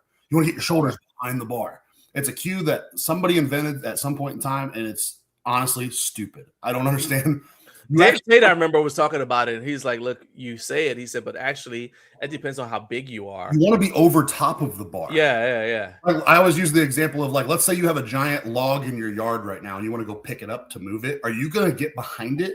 Are you going to squat down and try to get your shoulders behind it? No, you're going to be right over top of it when you pick it up. Or like an Atlas stone. You're over top of it, you pick it up and you lap it. So why is a barbell any different? You want to be over top of it when you get in that starting position, right after you wedge, because that's where you are the strongest. And so a vertical jump, you're going to lean forward off the box, get that forward foot pressure in a vertical jump. Yeah. If you were to jump right now to like touch rim, let's just say you're a basketball player. Yeah. Are you going to jump off your heels? No. You don't have any power. No power. You're gonna leave the ground about 3 inches and look ridiculous. Off the front of your foot, however, that you just generate a lot more power there, man. And I think the conventional deadlift is it's an athletic movement. It's an explosive movement. Right. Now it doesn't move very fast when you get to 804. Right. No, but I mean, the principle is there. Yes, exactly. My technique doesn't change from my 722 to my 804. It just 804 slowed down a lot more. Heck yeah. So let's go ahead. In training, I pulled 805 about twice this fast. Let me go ahead and let's. Yeah, but you hadn't just finished squatting and benching. But see, I'm over top of the bar. I'm not behind the bar. I'm directly over top of it. And if you were on the side filming, that bar moved straight up. Nice. Yeah. Nice. All right. Well, look, man. And then I walk away. I didn't shake the judge's hands. I'm still mad about that. I like to shake the judge's hands after your third, your last pull, but I was blacking out. I can see that. I was like, I actually was gonna mention this. Like, I've never had to catch somebody, but that's why that guy's back there. Because my handler. I've been at meets where people just pass clean out. My handler was back there, and she's like 165-pound girl, and I was like, I walk over to her, and I was like, I saw her like go like this, like she was gonna catch me because I think she could tell I was in the process of blacking out. I was like, nope, I'm gonna squish her. So I went over to like a railing and just kind of leaned on. Right. I can see the entrance music. I need a lot. It was So after the meet, I was like, man, I didn't shake the judge's hands. I always do that, and I just it is what it is. So let's go ahead and let's go. Let me see if I can find Sean's what you call it. He sent me a DM with some of his things. Let's see, right. So looks like we've got a couple here. Okay, so I'll probably have to play this again, but let's just jump into it. So it looks like it's so this is his stories. Hey, sumo. Yeah. Okay, not bad. I'd like to see a little bit more, upright posture and the hips in a little tighter. Let's go on the sumo. So the one big thing I see on sumo is like it's almost like he's trying to conventional deadlift hinge. Yeah. You know what I'm saying? With wide feet. So it's like someone like that, I'd almost encourage him to do conventional deadlifts, but He is very tall. Yeah, I'm seeing that. He looks tall. You always tell by how much the bar moves off the floor. You know, like that bar is moving off the floor, so he's definitely not short. We got to figure out how to get that wedge down, and it is hard. It is a hard concept to teach the wedge on sumo. Yeah. And I know how. I'm actually technique-wise, I'm actually a decent sumo puller. I just don't have the hips for it. I have a video. I remember you told me that you don't you have a good sumo pull even though you don't really train it. Yeah, you want me to? I can DM you the last time I pulled sumo. I pulled sumo last summer. Yeah, we got a little bit of time. And I pulled sumo last summer, and it was like week 2, I was like, I'm going to go kind of heavy. And on week 2, I pulled I think it was 705. My second time my second time pulling sumo in. That's hilarious. Yeah, a very long time. Hold on. Now let's see here. He's got I want to see if we can. So I guess his squat is going to be like right after this. There we go. Because again, he's tall. So yeah.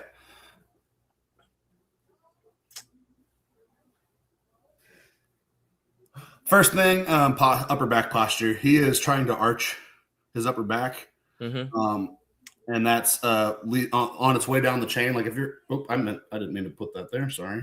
Whoops. All right. I just sent a video to my team chat instead of to you. Okay. They're gonna be like, "What do you want, Brad?" That's funny. My bad. That's all right. The video again. But they when you arch that upper back, that's going to lead down your spine. So the first thing you want to do when you go take your, get under the bar and get set is I like the ribs down cue. So instead of arching your upper back, you actually want your ribs down, and the bar is going to be sitting more on top of your back, over your midfoot. Versus when you arch, now you've pushed yourself forward. Yeah, you get that ribs down. You brace like this. When you deadlift, are you like this? Are you arching your back when you deadlift? No, you're not. You're actually ribs down. You're a little bit more forward, right? Squat like that. Squat with a little bit, you're going to feel forward. You're not. But so I like the ribs down cue on the right. He has a follow-up question. He said, do you think he should start trying low bar? Let me see that video again. It looked like low bar. If it's not sitting on top of your traps, it's low bar. So for me, like my low bar is actually right here. It's right on top of my rear delts. All right, so let me take this off of here. Yeah, I think let's go here and there. All right. Yeah, that's low bar. I think I can't really tell because the video is so little on my screen. But where's the high bar? No, that looks like high bar now. Yeah, I mean you could try low bar. You just don't need to get greedy with it. Like my low bar is just off the top of my traps. It's on that little shelf your rear delts should make. Yeah. Yeah. Train your rear delts more, and your rear delts will make this nice little shelf, and you can put the bar on it. That's my low bar is an inch and a half lower than my high bar. Yeah. Well, maybe a little bit more. I've got some traps on me, but I got you. So let's see. Home Gym Physique. What's up, man? He's in the UK. He said, I'm late to the party. Blame Home Gym Gainz. So Kevin, I think, is already going to bed, can't defend himself, but he says, blame Home Gym Gainz for live streaming late last night UK time. Hey, I appreciate you being here, man.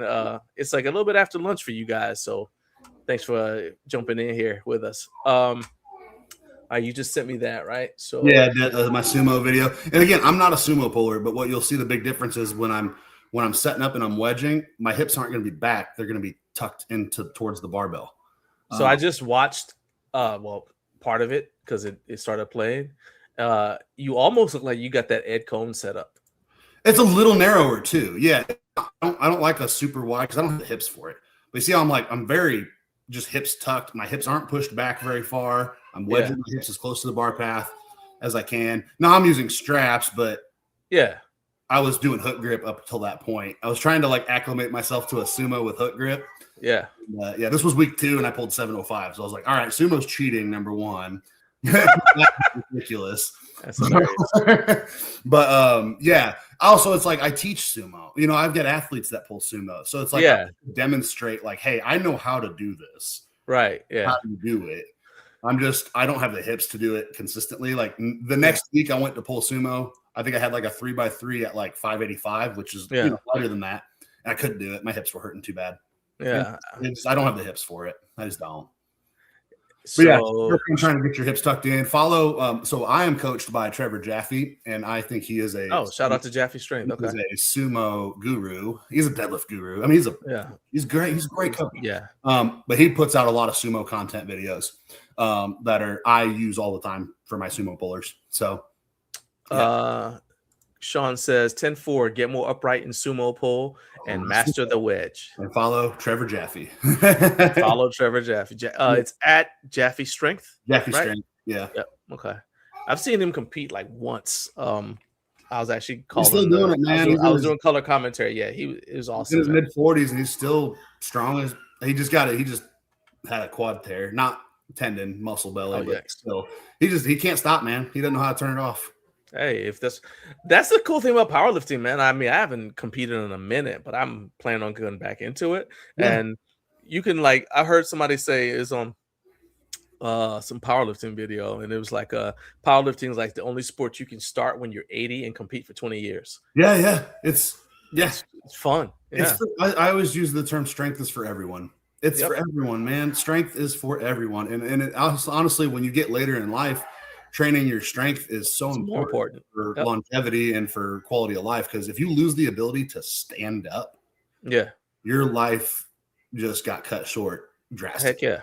You're not going to live a whole lot longer. I mean, realistically, I work in long-term care. You know, I get it. I mean, I'm a therapist in nursing homes is what I do. So I have relatives who, so my family lives a long time, and I've got relatives who they're in their 80s and 90s, and my entire life I had never seen them not in a wheelchair. Oh, you know what I mean? It's like, and I'm just like, this is just crazy. Like, how can you? And at the time I was like, oh, that's just life. You know what I mean? But I'm like, well, wait a minute, that's not living. That's no thanks.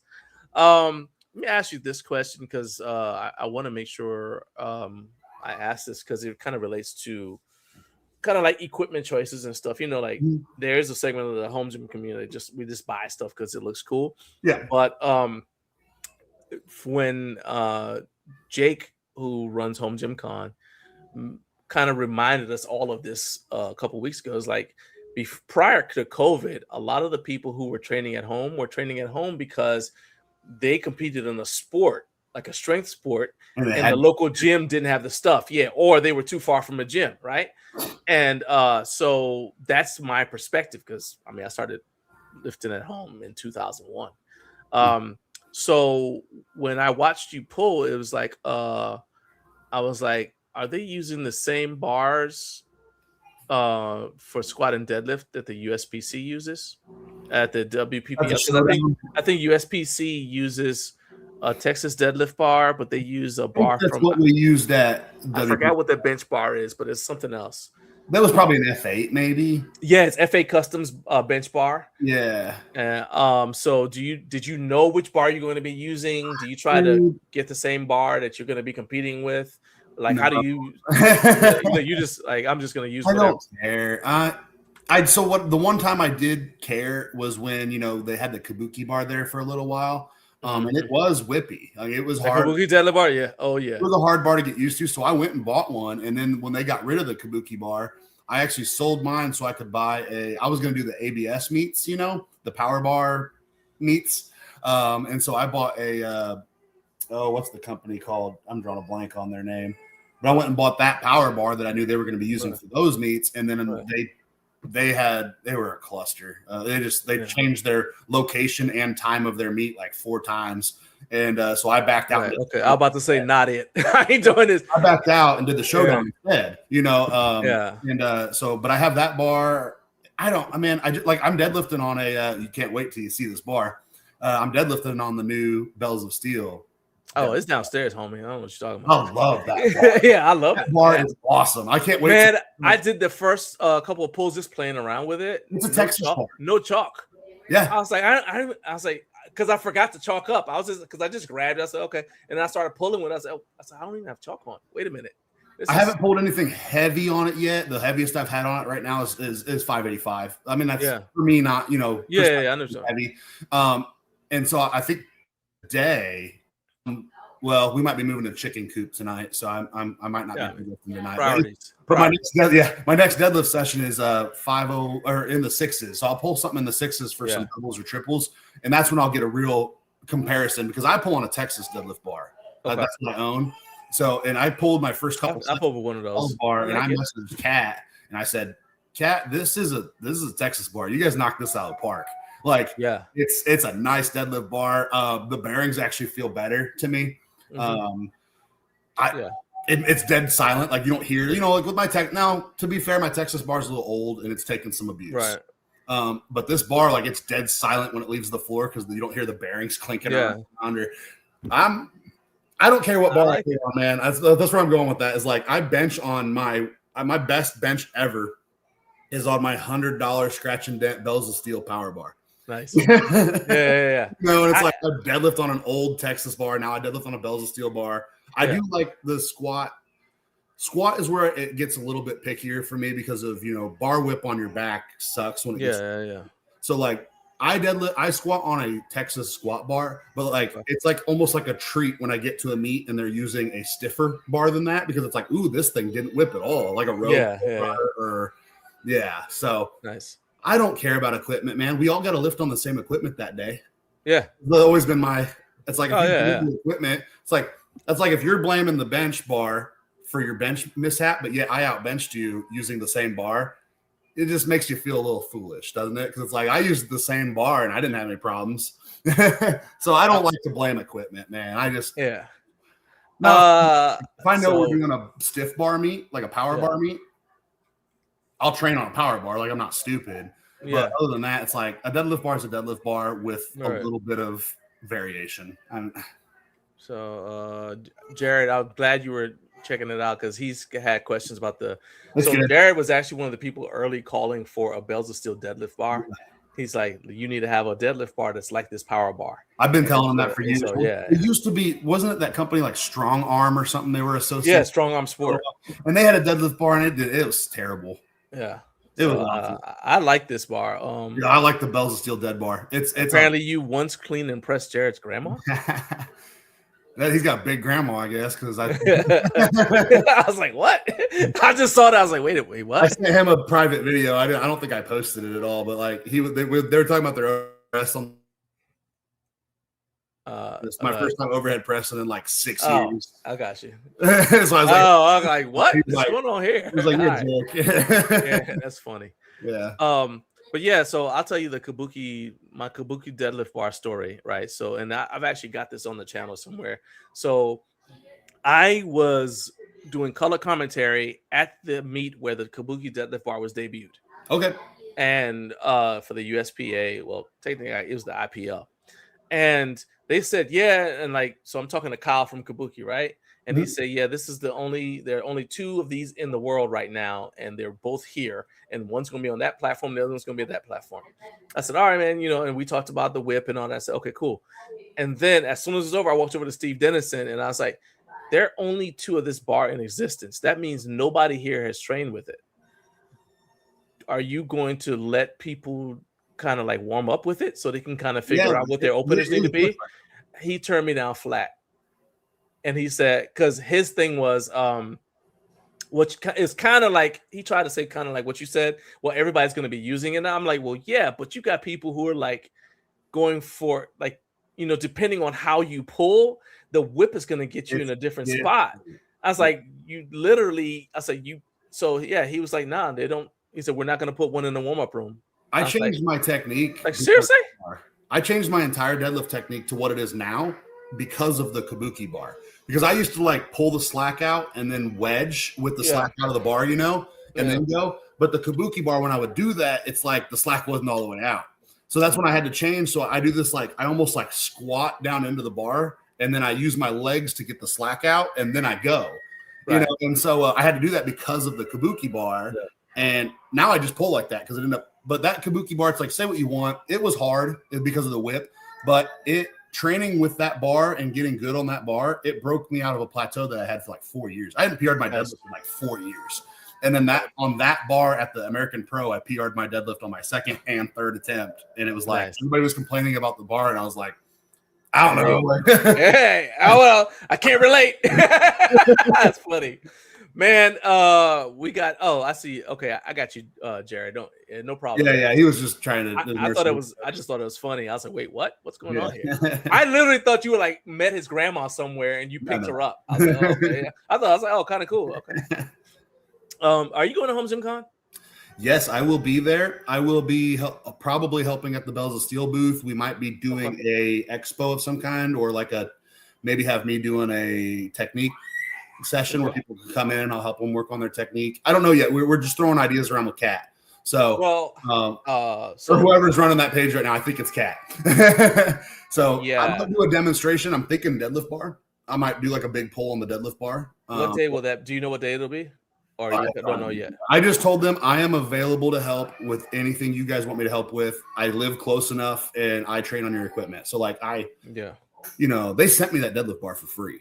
Yeah. So I'm like, I owe you, like I am willing. No, I got you. Yeah. Yeah. So no, I completely understand. We always do something for them. I mean, I'm a big fan. Everybody knows I'm a big fan. I love those guys, man. We're gonna try to do something awesome.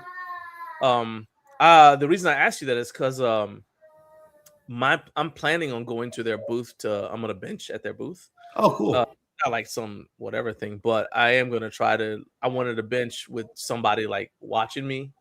So I'll probably I'll be there. Hey, man, just check it out, anything you change or whatever, because I'm trying to get on it going. Yeah. I mentioned doing that, like just having me be there. Like if you want people to come around and like from 1 to 2, we're doing a bench technique.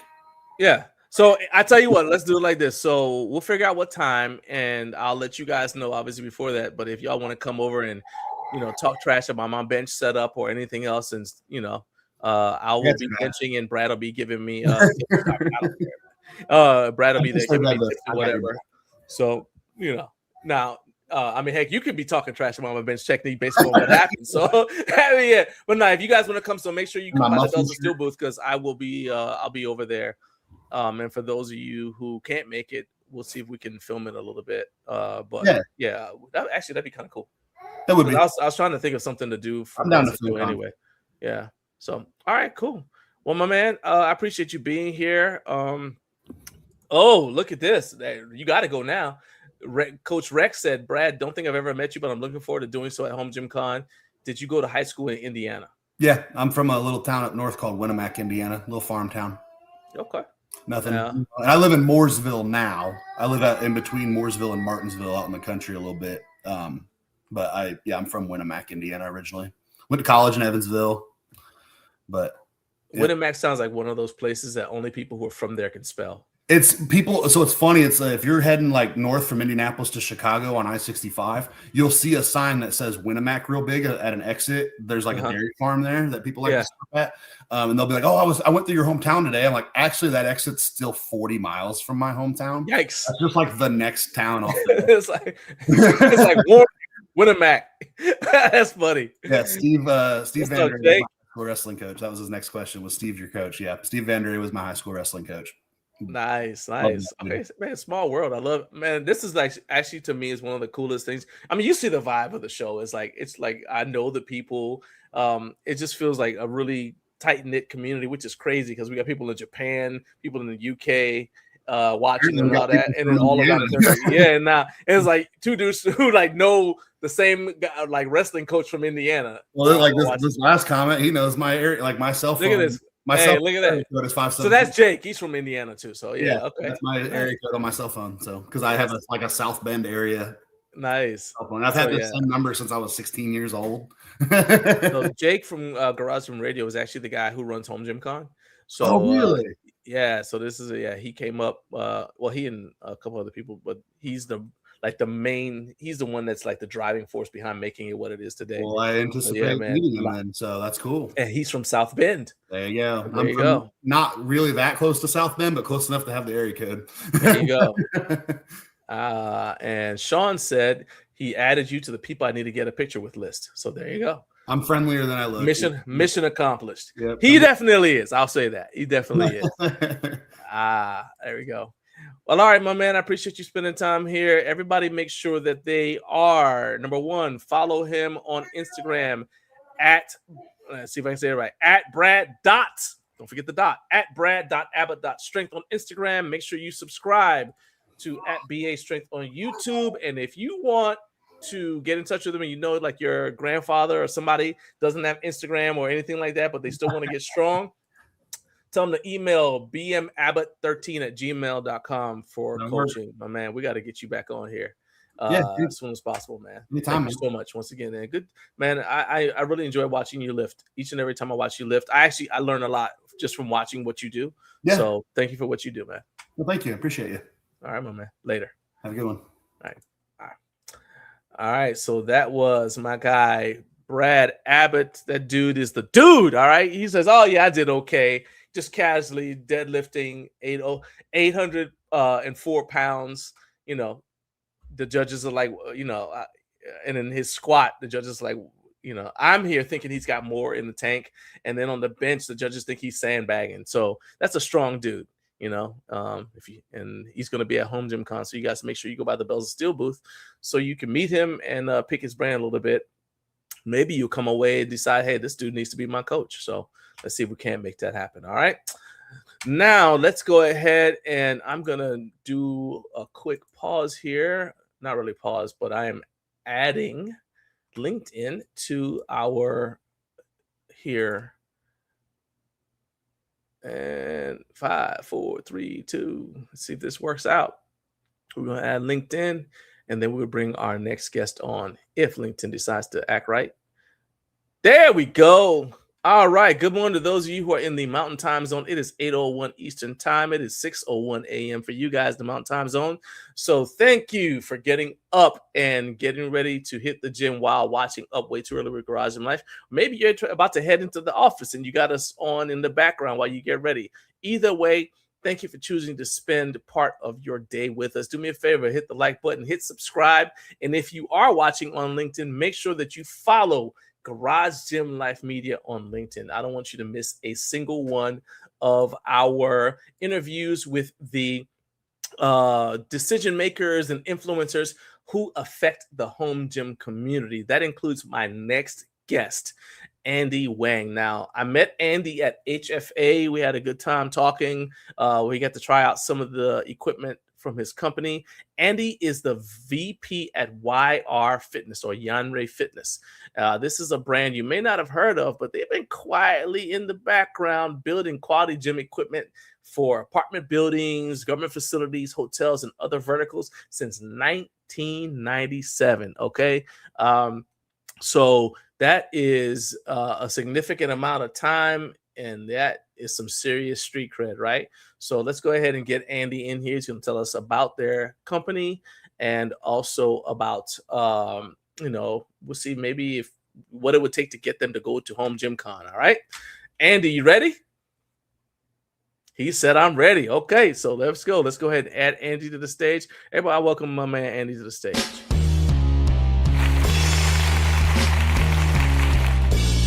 Hi. What's up, man? Good morning. Hey, how you doing? Great. I'm great. How are you? Man, I'm fantastic, man. I'm excited that you are here. This is really, you know, I really loved the vibe that you have. And what I mean by that is when my wife and I saw you at home at HFA, it's like, you know, people always are like, as we're walking by, people are like, hey, you know, stop, let me show you this or whatever. A lot of times we don't have time because we're trying to get to our next appointment. And that's actually where we were going. But just something about the vibe and the way the energy you guys had at your booth made us say, you know what? Yeah, we'll stop. And so I just wanted to say that just off the top, we enjoyed meeting you. And I appreciate really how supportive and encouraging you are. Andy has been like sending, like, you know, we've been DMing back and forth, really, really encouraging, really supportive of everything that we do at Garage Gym Life. So I was like, man, I got to get you on the show because people need to know about your company. And then I found out about, you know, once you said you were coming on, I started researching the company. And I was like, oh, we got to tell this story. So I'm glad you're on here, man. So let's get the Home Gym Con thing out of the way. When we met you at HFA, you said you were thinking about having a booth at Home Gym Con, but you're not on the list of exhibitors for this year. So I know you said that you might go there just to attend it. What would it take for YR Fitness equipment to have an actual booth at Home Gym Con? Oh, firstly, thank you for having me on. Oh, yeah. And it's a good question. I know Jake will love this question. He's watching right now, so you're talking to Jake. Yeah. Yeah, let me take a look. Yeah, he's watching. Hi, yeah, Jake. I told you he's watching. I'm telling you. Nice to meet you. Yeah. So actually, it's a good question, and I think the number one reason is we are on commercial side. We are on commercial side, and 99% of our clients are gym owners or they're dealers. Mm-hmm. So that means the HFA is a right place for us. Right. You've been there. You see the visitors up there. They are gym owners. They are dealers, distributors, and they are brands in the native brands. Okay. So they are our audience. Okay. Yes. So for same reason, the FIBO is also our the exhibition we like, and China Sports Show, like in Xiamen this year, and Dubai Muscle is also an event we like a lot. Okay. But we still yesterday I get on the website and I take a look at the Home Gym Con website. Good, because I've been harassing you about going. A lot of big names. I found a lot of big names. Yeah. Body Solid, like Rogue. Body Solid will be there. Yeah. Oh, very, very fast. Amazing. Yeah. That's amazing. Yeah. So I was talking to Jake. Was it? I think it was yesterday, Jake. Maybe the day before yesterday. But we talked for about 30 minutes, and one of the things that we said is, Home Gym Con is adding more dealers because you don't necessarily sell directly to home gym owners, right? Mm-hmm, yeah. But you sell to the dealer, and the dealers have a showroom, and they're selling to the home gym owner. Yes, and so they provide service. Right. So if or like they're there to buy stuff for schools and hotels and things like that, at Home Gym Con, what you're going to run into is a mixture of the people who want the equipment for their house and dealers who might sell to people who want equipment for their house. Yes. Yeah. So I think that I was saying to Jake that I think like for example, Freedom Fitness Equipment is a dealer. They carry Body Solid, they carry a lot of big name brands, right? But they help people set up their home gyms as well as setting up fire stations and exercise and stuff. Yeah, and I think that what happens for the dealer is if they see, oh, look, a lot of people are interested in this equipment, then now it's easier for you to convince them to carry your equipment at their store because you're like, look, you see all these people here who keep stopping by our booth. Yes.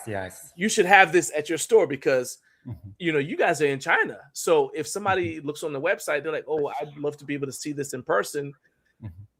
Except at somewhere like HFA or Home Gym Con, they're not going to have a way to try it out in person unless a dealer carries it. Yes. That's what happens to us. Yeah. Actually, we are in HFA. A lot of people in our booth and other brand, our neighbors in HFA. They see, so many people flock in your booth, and they will come by. They will stop by, and they will check out your machine. That's what happens. And the very same night, evening, they invite us over for some, the beer event. They didn't know people like your equipment, so they will proactively reach out to you. Yeah, that's what happened. Yeah. So like we actually tried, because we tried. I'm gonna see if I can pull this up here so people can see it. But we tried your it was the lat pull down, I believe, and then it was a what's the other thing? And then it was a shoulder press. I want to say it was a shoulder press, chest press. It was like an incline shoulder press or something like that I tried. Yeah. And I really, I liked it. And I was like, I had never heard of this company. So I know that there are a lot of people who are watching now who have not heard of your brand. what would you tell people who have are hearing about your company for the first time? Yeah. Like what is it that, would be like your signature product, or why should they, why should they be paying attention to YR Fitness? Yeah. Actually, we are very old name, very old name. And we start, as you mentioned, we started from 1997. And actually in 1991, that time, our owner, his name is George. Yeah. His name is George. That time he's 28. He got to have the chance to repair the equipment for China Olympic team. Yeah, that's the incline press. Yeah. Yeah. It has counterweight. It has safety. It was really, really smooth, and I actually liked how the seats was sliding back and forth for me. That's actually how the video started. I was like, "Oh, that's interesting," and I like that. Yeah, that right there. You see my face? I was like, okay, that's not bad. Yeah, but anyway, So George, who founded your company, he was actually repairing equipment for the Chinese national team, right? Yes. And he did the job very well. Actually, he did the job very well, and he caught the attention of the team. Then they start working together, and that for more than a decade. Okay. And actually, in 2004, George acted as the team leader of China canoeing team in Athens Olympic Games. Yeah. Okay. So they worked for a long time. During that period, and George learned a lot of profound knowledge about anatomy, about the biomechanics, about the body engineering, and most importantly, how to train, like to train your core muscle and train for the specialty sports, for special sports. Then he combined this knowledge with the, he knows the mechanics, he knows how factory works. Then he combined them together, and in 1997 he founded YR Fitness. That time, that time is pretty early on. That time people never heard about the concept of gym. Oh wow! Okay. You're not the only person that's. So I had a guy named Tom. He's with another brand, RitFit, and he's from China, and he said the same thing. He said that the idea of a gym is not something that was like in China. So that's interesting because so much gym equipment is made in China. That in the Chinese weightlifting team, I mean, they're famous all around the world. So it's crazy to me that gym culture wasn't a part of Chinese culture. Yeah, actually, that time, if you tell somebody, "Oh, I pay someone to work out there," they will think maybe you are out of your mind. Why don't you go jogging? Why don't you go running around the park? Why do you pay someone and do the exercise? Right. That's crazy. That time it's how it is. Okay. Yeah. Something that I thought was really interesting, and I'm on your website right now looking at what he said, like your founder's story.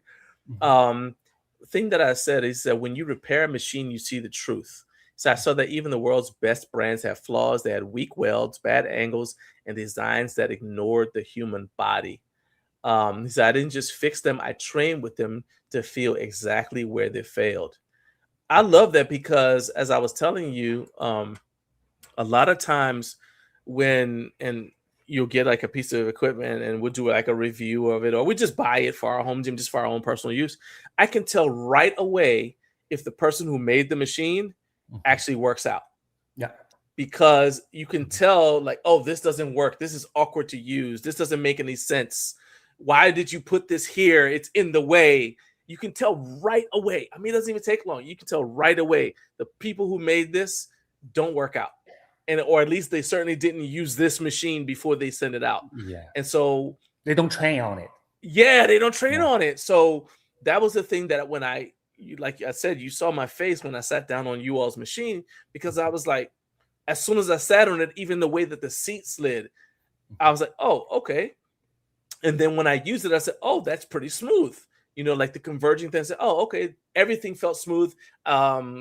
People couldn't see it in the video, but I adjusted the incline and I did another set at a different angle. That felt good too. And so I really, really like that. Tell me, you know, and this is again from the website, you guys said that you don't cut corners, because one of the things that people say about Chinese companies, and this is on your website as well, said many Chinese suppliers follow a specific rule. They cut the price to just get the order. And to cut the price, they cut the steel, the quality of the steel.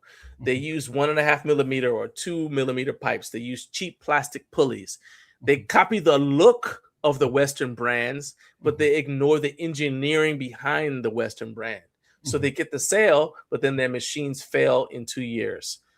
Here in the West, and we have people from England who are watching. So I'm just saying the West. Okay, we had people in from Canada, people from here in the States, and then people from, I know you're in Pennsylvania right now, and then people from England who are watching. So I'll just say the West. That here in the West, that stuff, we've seen all of that, and that has given Chinese products a bad reputation, right? So when you say China, it's like, oh, that it's cheap, it's defective, right? Not every company, but it's getting a bad reputation. Well, I mean, that's just how people feel. Like automatically, it's a Chinese company. I'm sure that people are watching this and they're like, oh, okay, so it's another Chinese company not making good stuff. First of all, I know you can't really name names, but how many? Do you know how many? Can you give me a ballpark idea of how many brands are using your designs that are in gyms right now here in the United States? Our designs. Yes. Actually, or that you design for them, but you know, like I said, you can't, because you told me a little bit, but I know you can't mention all the names. Yeah, there's terminology for this. It's called white label. Yep. White label, that they use our design. Yeah. And sell in States. Actually, we have a lot of product lines. We normally don't want to give the whole line to specific dealers. So normally they will white label 1 or 2 pieces of our equipment. And we work with some famous name, but I cannot reveal the name. Some of the names that were at HFA, let's just say that. Yeah, you see that. You see that. So I'm just, I know you can't say it, but I'm just like I said, this is not a situation where I wanted to make sure that people don't think that you guys are just now starting. And that because sometimes you have companies that they've been around for a long time, but maybe they just started doing fitness products. You guys have been doing fitness products at a high level for a long time. It's just that a lot of home gym owners don't know about you because you white label for other companies. Is that correct? Yes. Do you know why they do white label? Because tell me why. Yeah, it's Chinese. If they use a Chinese brand like YR, they cannot sell for like 4 times, 5 times price higher. Okay. That's the reason. Yeah. Oh, okay. They tend to use local brand. They give it a local brand. Then they sell the products. Then they can sell like 4 times, 5 times more. It's more lucrative for them. Just by changing the name of the brand, they can change. Yes. They can charge you more money. Oh, there you go. Okay. That's why white label is so popular here. Okay. Yeah. Okay. But actually, a lot of products they are white labeled and sold in the United States. Okay. Yeah. Is your factory in Shenzhen? No, next to Shanghai in Anhui province. Yeah. So the reason, why I asked you that, because so many products, fitness products, are made in Shenzhen. They said it's like you go to Shenzhen, and it's just basically a bunch of different factories for the different fitness companies. So I was just curious about that. Basically, since like this, we have 3 hubs in China, manufacturing hubs in China. The first one is in Shandong province.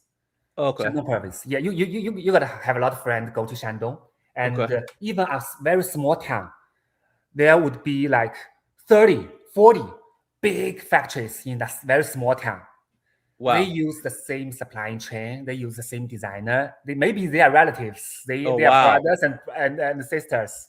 So I've heard that because, you have Alibaba, and you have people who will on Alibaba who will say, "Hey, we can make you this product and they'll say, okay, it's this company's product. Oh, we can make it.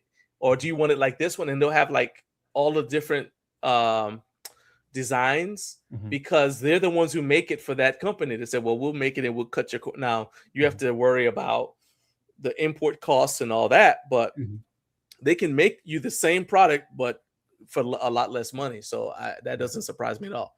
Let me ask you this, because you guys don't cut corners, you said, and you were talking about the quality of the steel that you use and everything else. That means making your stuff is more expensive. So how are you able to resist the temptation to lower your standards when you know you have competitors who are copying you? Yeah. You know they're copying you, but they're cutting corners, right? So how are you guys able to resist the temptation to lower your standards so that you can compete against people who are taking your designs?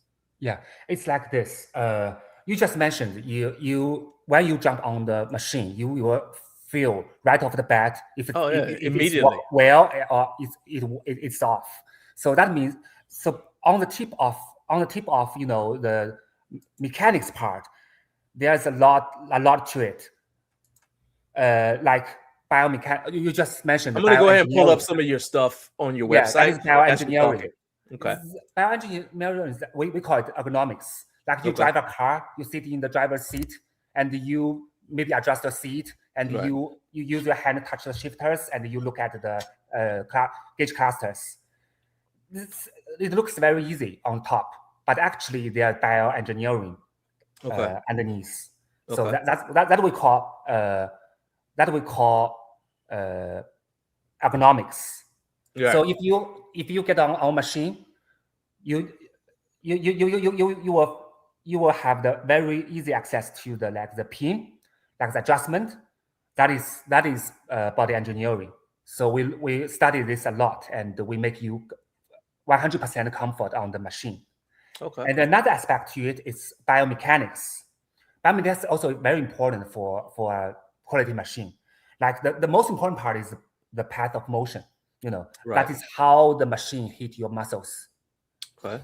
Yeah, and range of motion. If you are tall, if you are short, you will find your good position, right position on the machine.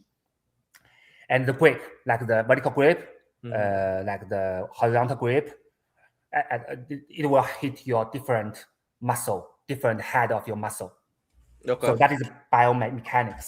And underneath that, we also have the material science.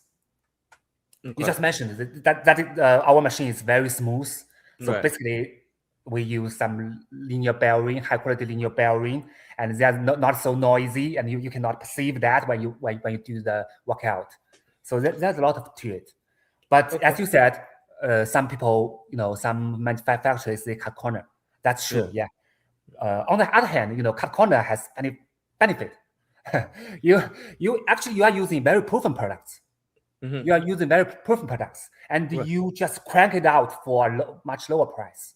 Right. Yeah, that's how I describe it. The beauty of copycat. Yeah. So basically, that's why they do it, because they know they're like, you do the innovation, and then they just say, okay, well, you proved it works, so let's copy you. They don't care. They don't care as long as they can make profit. Right. And maybe they don't necessarily sell to like Europe, to UK, like to States. They can sell to Brazil. They can sell to like Middle East, sell to Asia country. Right. Same design as like the Prime. You Prime. Because then your patent doesn't protect you because it's in a country where you don't have. Nobody cares. Yeah. The buyer don't care, and you don't care, so nobody cares. And you can get the machine, the same appearance for a much lower price. Why don't you do that? So I will say, but this question is, the issue is when you use this knockoff machine, 80% of times you will feel it's not right. Right. It's not right. Yeah. It has appearance like the Hammer, like the Atlantis, like the Prime. But at the end of the day, you will feel, the thing doesn't work as you think. Right. Yeah. That's actually a good point. You like, it looks like it, but it doesn't work like those machines that you like. You're trying to save money, but there's a reason that they cost what they cost. and so that's some of the things that I tell people. So I had that I think it was a lat pull down. Yeah, so I'm gonna share the screen again because to me this is something that we were talking about what would work at Home Gym Con. In the home gym community right now, you have a lot of people who are looking for compact. Ooh, I keep on hitting my microphone. People who are looking for compact, selectorized machines. So like the lat pull down, low row combo right there. Your machines, the thing I noticed about it when we were at HFA is they have a small footprint. Right, yeah. Even though they're commercial grade, a lot of commercial grade stuff is huge, right? But your stuff isn't really that big. So I think that it really could still fit in a home gym environment, especially if somebody's looking for something like I said, the lat pull down low row. I was trying to find the thing that I actually used. So let's just see if maybe it's there. So you got like the shoulder press, this cross arm trainer. I think this might be a good one. There. I know you guys have a YouTube channel. Can people go on your YouTube channel and see these machines being demonstrated? Yeah, like how they work? Yeah. Okay. There's a lot of videos about the machine. Yeah. Like showing how the machines are, how they work and everything like that. All right. Yeah, actually, you just click the C4 dual function. The dual function basically is for the hotels and boutique gyms. It has dual function. We just to save the footprint of the floor. And that's why it's dual function. The same goes with, No, I'm saying so if somebody wanted it for their house, because in a home gym, we want things that do more than one thing. So that the C4 dual function series would actually be stuff that would be good for a home gym than all of your dual function machines. Okay, that makes sense. All right. But basically, the centerpiece of a home gym would be like still the rack, bench, rack, barbell. That's the centerpiece of maybe because I rarely see someone who has a home gym that use a lot of cable, a lot of that kind of stuff. Well, so that's what I was gonna say. It depends because you have a lot of people who are bodybuilders, and they like to use equipment because bodybuilders, they're they like to isolate the body parts, and so they like to use stuff that is it feels like commercial. All right. I'm seeing if I can find my guy, Big Ant DeAngelis. Because anyway, so he's a bodybuilder and he's got like a basement full of home gyms. Oh, I mean, full of selectorized equipment. Wow. That is that he's collected over the He must be rich. No, what he did is he just collected it over the course of maybe 10, 15 years. Wow. Looking around like, oh, I remember I used this over here. I remember, I used this at this different place and I liked it. And he's got a lot. I mean, I'm talking about a lot. What are the brands he's using? So I know he had some Atlantis in there. Yeah. He's got another one that's really, really popular is Nautilus. Nautilus. Yeah. Now Nautilus is like the OG, is like the OG one. So he did a home gym tour for my YouTube channel. So I'm trying to pull it up here. See if I can pull it up and just show you his gym. Just so I hadn't planned on doing that. But when you said that home gyms is like, so what happened is a lot of home gyms, man, they are very influenced by CrossFit. Yeah. So they have, in some cases powerlifting, but they have like so we got to have a rack and we got this, and it's always like the basics. But if you have somebody who competes in bodybuilding or who has a general fitness type of vibe, they're going to want more machines. So let me show you this guy's gym just really, really quickly. And anybody who's watching, I'll put the link to this if you guys want to check out Ant's gym. because he actually competed. So Kai Green, he competed against Kai Green in the early days. So this is Ant's gym right here. You see, wow. So you can see it. Like, yeah, this is in his basement. Machine, yeah. I'm talking about. So you'll get to see like some of the Nautilus. Stuff. Is that one Nautilus machine? Yeah, he's got Nautilus. I mean, this is in his house. Wow. So you see what I'm saying? It's like, yeah, you see, like, look how young I look right there. This is a couple of years old. I think we did this during COVID. And so we had to do it on we use Zoom. But yeah, he's got a ton of equipment here, just different pieces. I'm trying to see if I can show. I'm just trying to like just show clips of it. But you go through the gym, like, you see this? This is all in his house. Yeah, bench. He's not the only person I know who's like that. Okay. All right, because I see a lot of. It's just that what you see a lot. So Cybex, he's got. It's Cybex is cool. Yeah. Cybex is very V2, V3. Yeah, very cool machine. It's just that what you a lot of times the home gym companies, a lot of them were influenced by the fact that CrossFit was what was popular at the time of the pandemic. Not popular, but they were heavily influenced by CrossFit at the time of the pandemic. So like, oh, let's just it's a power rack and then let's go from there, right? And I mean, I'm not saying don't have the power rack. We've got one as ourselves. I'm just saying that there are different people with different training goals who would love to have, selectorized equipment like what you have available, on your what? Actually, it's just the cost is what cost. Availability. Those are the two things that would be like the, I don't want to say deal breakers, but that's the reason why they wouldn't necessarily want to get it.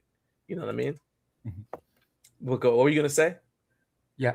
So actually, every day we get a lot of inquiries from every country, including states. There's some inquiry from avid bodybuilders. They have their own, like they build a new house and they will build a new gym from ground up. Then they will order our machine. Yeah. Oh yeah. They will order some cables selectorized up there. There's another one. I'm seeing if I could get this one here. This guy, he has a so he built a home gym. I'm gonna show this one. You got me going back through my archives here. Showing these videos, showing this guy's gym. Okay, so I'll share my screen with this one too. So he had a lot of this brand. He used Arsenal. Yeah. So that's inside his house, or not inside? It's next to. You mean Arsenal's leg press? Yeah, I mean all this stuff. Everything he said he got from Arsenal. Arsenal. So but you see his gym. You see it looks like it's not what you would think. You know what I mean? So he had like the custom designs or whatever. So I'm just showing you this to give you the idea, like it's not necessarily all just squat rack and that's it. A lot of people want selectorized equipment if it makes sense for their budget, and especially if it's somewhere where they could try it before they buy it. That's why I asked you in the questions, do you guys have like a dealer locator so people can find your dealers to see if they can try your equipment? It is because of the white label. It is because of the white label. So we don't have the dealer locators. Okay. But I tell you what, actually in every Europe countries like Slovakia, like very small countries, Norway is not a small country. Every country we have dealers, but the people don't know. Well, our products actually sell very good in their countries, but they are white label. But white label, so people don't know us. I make them sell good machine, but the people over there, the consumer, don't know us. So let me ask you this question: so when you guys go to HFA, are you going there because you're looking for brands that you can white label with? Okay. Not necessarily. We are very cautious, leery about local brand, white label our whole line, because it is also our bread and butter product. Right. And especially American is not like Europe. It's a huge one single country. If you give one dealer exclusivity, or well, no matter what white labeled or you use our wire brand, you will. How can I trust you? Like we give the whole United States to you. Right. That's our concern. So we tend to work with the biggest name. If they want to take like the over 10 SKUs, we tend to work with the top names. Okay. Yeah, they have. We will check their track record. We'll check if they are honest people. If they have very good customer service, and then we decide to work with them. But if you want to white label 1 or 2 pieces, okay, it's okay. So I guess what I'm trying to figure out is like, because I asked you like what it would take for you to go to Home Gym Con, and it may be a situation. So like last year there were there was at least one brand, maybe 2 from Japan that people had never heard of before, right? This was like the introduction. And then a few years ago, ATX from Germany, we got introduced to ATX at Home Gym Con for the first time. So I will say that now they're launched in America, but that's another thing that is an advantage, because if the home gym community becomes like they like your stuff, they will start building buzz for you. And I know that you guys, or at least I assume that you're at the point where you kind of want people to know about YR Fitness in States, instead of just, okay, well, we'll just white label. You're like, now you want people to know about your company. So I'm going to tell you that if you go to Home Gym Con, you're not necessarily going to sell a lot of stuff right there, then and there. But if people like your stuff, your stuff will be all over Instagram. I mean, and I'm not kidding, all over Instagram, because people will get excited and they'll just start showing it. Let me show you another one. Now you got me showing you videos from my channel that are all these because I'm like, let me show people. It's not just people with just the power rack. All right. So this one is she's a trainer, and she competed in physique. So this is Stephanie. This is several years ago, 6 years ago, she shared this with me. So this is, again, it's at her house. So she's got some Body Master. Maybe I watched this video sometime. Maybe. I hope so. I remember. Yeah. So she's got this, but also her gym also is upstairs too. So she's got this. This is Prime. Here. This is Prime, right? Yeah. Yeah. So like you see all the different brands there.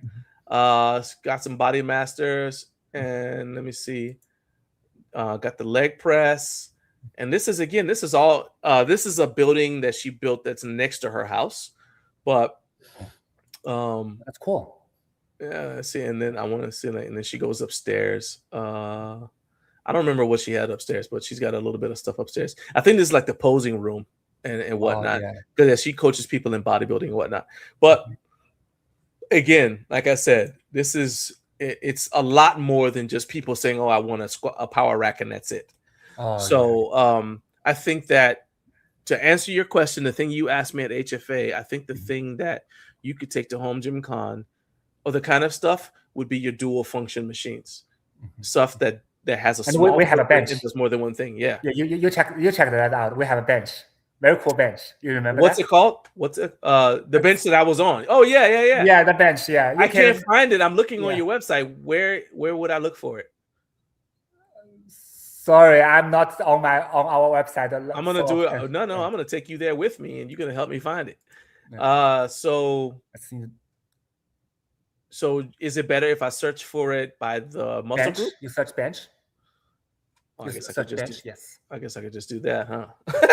Right. Bench. Okay. You see that? Scroll down a little bit. Scroll down. Oh, it's not there. Well, this bench is not there. It's another page. So maybe this one. Yeah, this one. Is this it? Oh no. This 73 is not this one. Okay. Oh, is that it? Let me take a look. Oh, this is a chest press. Yes. Okay, so no, that's the opposite. So the one that I did was incline and and shoulders. This one is flat and decline. Okay, so this is slightly different, but I still like it because it's still got the converging moment, function right there.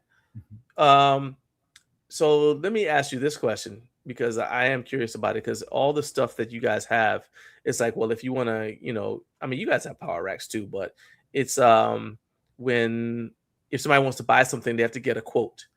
So because of how you're set up, it does say that you guys are able to do single pieces, right?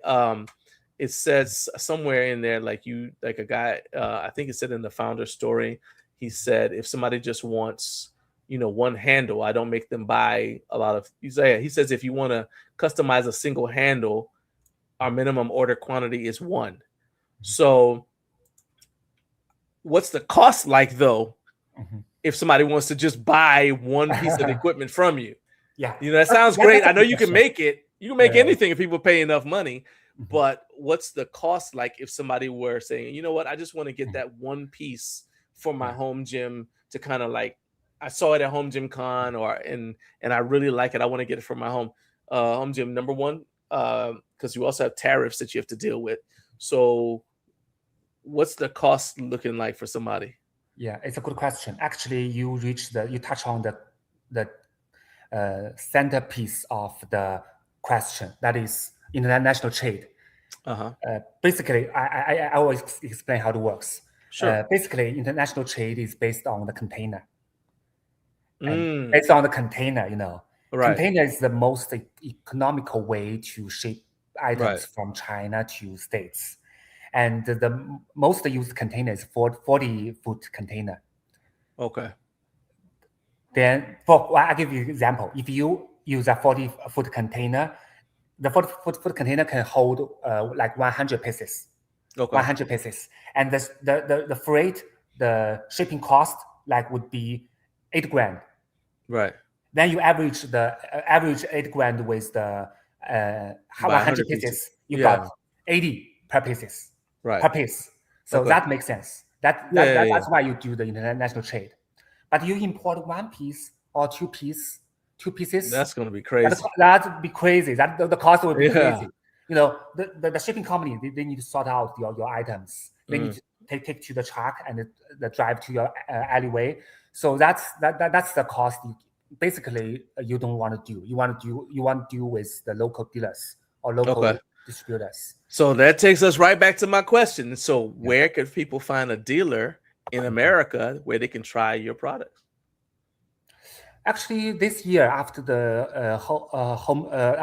HFA, we are discussing about set up a showroom in States, which we can show to to gym owners, like to local dealers. Yeah. But actually, we're still in the process of outfitting the local gyms.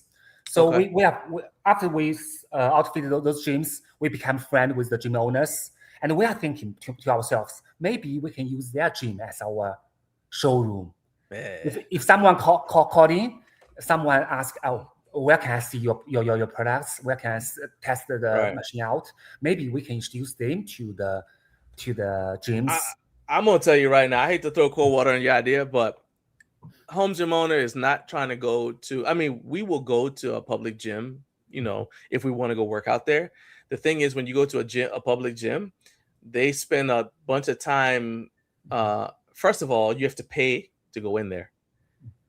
Whereas with a local dealer, a store, you don't have to pay. You just go in there, right? So that's the first thing. Second thing is you paid for the day, and then they're going to be harassing you about membership. There you go. I ain't trying to deal with all that, right? I am not trying. I mean, other people may want to do that, but I ain't trying to do that. So that's where a showroom at a local dealer, I like that idea that you first said. Say, oh, maybe we'll set up a showroom, because then anybody can go there. I mean, because you think about it, somebody might just have money and say, well, I just want to set up my.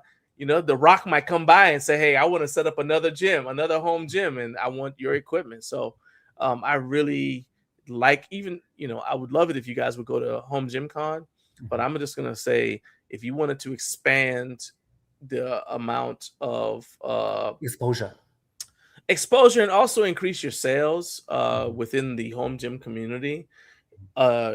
Getting with local dealers would be a big thing under your own brand, under your own label, not white label, because then we can just go there. First of all, we can look on your website, click local dealer locator, and then go and just try it out and then decide if we want to buy it. And then if we buy it, then the dealer will order some more from you and keep that going. So I know that other brands have done it that way, and it's really, really successful for them. I will be there. Maybe I will be there in July. I think it will be in July. Yeah, end of July. Yeah, I will talk with people. I will interact with people. There you go. The vibe and so you're gonna go. So we at least got all right, Jake. I got him to at least agree to go. He's gonna come to Home Gym Con. All right. Yeah, I will meet you and Jake, and I will see the Body Solid and that big names. July 30th to August 1st. I'm pulling it up right now so everybody can see it in case people are watching. Yeah. You can go to Home Gym Con. This is what the vendor list looks like right now. Actually, I'll pull up the floor map. So this is what the map looks like with all the different brands that are going to be there. And then we're going to have Andy, who's going to be there too.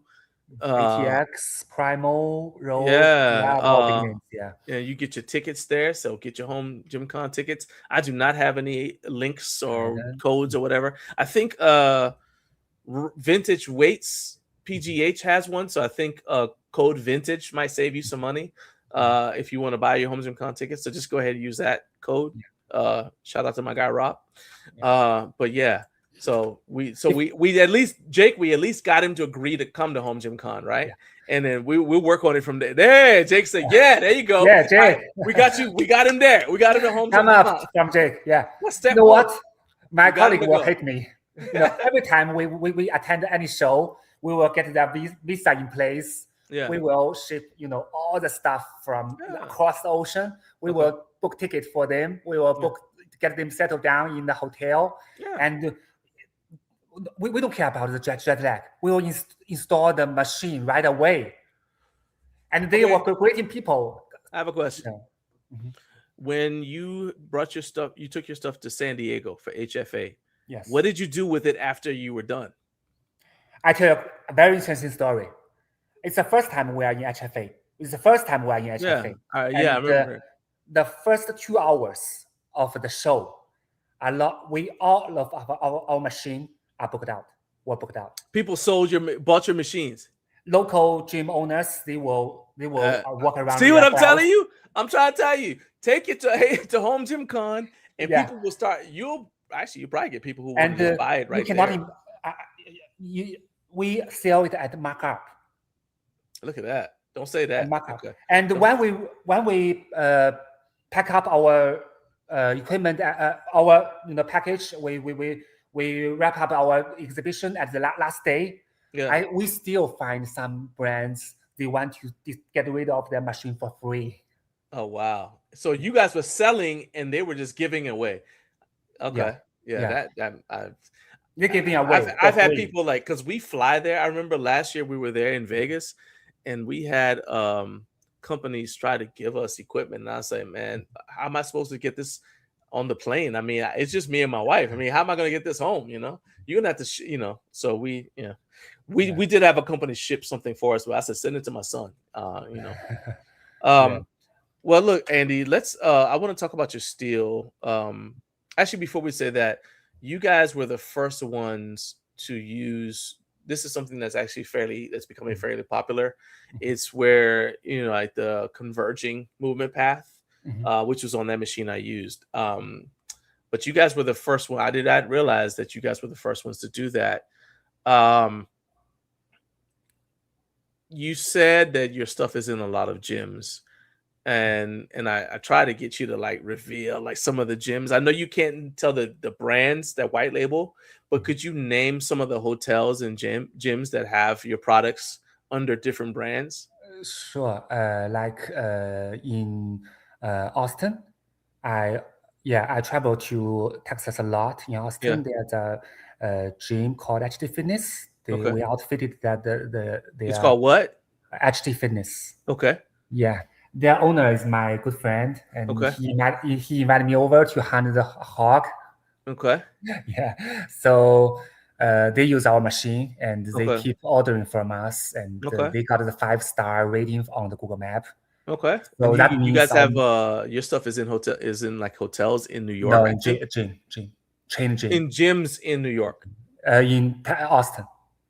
Right, but it's also, I saw on the website is there was like a review, and this guy was saying that your stuff was in New York too.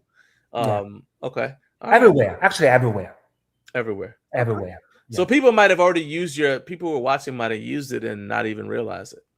Very likely, yeah. Like our you look you watched our cross cable crossover. That is the functional trainer. Yeah. You will find a lot of people are using that. All right, let's go look at this cable crossover here. I'm gonna go back on your website. So cable crossover. You say is it a functional trainer or just a cable crossover? Functional trainer. All right, fun. All right, so let's pull this up, and I'm going to share the screen because it gives me more than one result. So let's pull this up here too. So 32. This the 32B. Yeah, 32B. Okay. 618 32B. Yeah. Okay, let me use this picture right here. Okay. You said a lot of so it's 2-to-1 pulley ratio, 60 exercise options. I'll tell you this, I love this because it's got an installation manual. A lot of times you don't get that, and that's part of the reason why I hate putting together equipment, because a lot of times it comes with no manual and you just have to figure it out. I can't stand that. Okay, all right. By the way, our machine, when they ship it out, they are 70 to 80% pre-assembled. So it's pretty easy to assemble because installation is very important for a machine to function properly. So we need to pre-assemble for you, and you make the work on your site less. Oh yeah. Yeah. So I mean, like I said, so to me it sounds like you guys' best option is, after you go to Home Gym Con, is to connect with some. You know what? Let's go like this. So we're gonna get you to Home Gym Con. Then I'm going to introduce you to Ashton at Freedom Fitness Equipment. He's a dealer. Yeah. And I'm going to introduce. I know this guy. There you go. See, and I'm going to introduce you to Daniel Forster. He is a dealer, but he's in Brazil. Sounds good. But he told me he's going to be there too. So I will introduce you to it. That's at least 2 dealers I promise I'm going to introduce you to. Thank you. And we'll see if we can get your stuff in there so then people can actually try it out. And then we have people who already buy from Ashton around the country, and so he'll be able to ship to them or whatever, and that'll take care of it. I just want people to kind of see your stuff now and get to know your brand ahead of that's great. Because once you go to Home Gym Con, we'll talk you into it, and then the next year you're going to be at Home Gym Con, you'll have equipment there, and then they'll know where to buy it from. See, so I'm thinking ahead. I'm thinking ahead, man. Top salesman. Let me ask you this. You guys are at FIBO, right? FIBO. And you know what? The FIBO is so successful now. And yes, last night I didn't sleep well, and they keep sending me the videos and pictures. That's why you were DMing me. I was like, Andy, I gotta go to sleep. I have a show in the morning. I can't have this conversation with you. I cannot go to bed. I was like, I'm sleepy. So how can, if somebody is watching and they're going to attend FIBO today, how can they find your booth? Oh, go to our website. I cannot remember the number. Sorry guys. Let me see if let me see if I can find it. Let me see here. See if I can't find the thing. Now I forgot. Oh, there it is. All right, so go to your I bet you it's on your Instagram. Yeah. Okay. Yeah, I see it. It's on. I figured it'd be on your Instagram. So it's on your Instagram, Hall 9 9E67. 9E67. Yes, that's it. That's yeah, we actually were planning on going to FIBO, but my wife has she's actually competing tomorrow.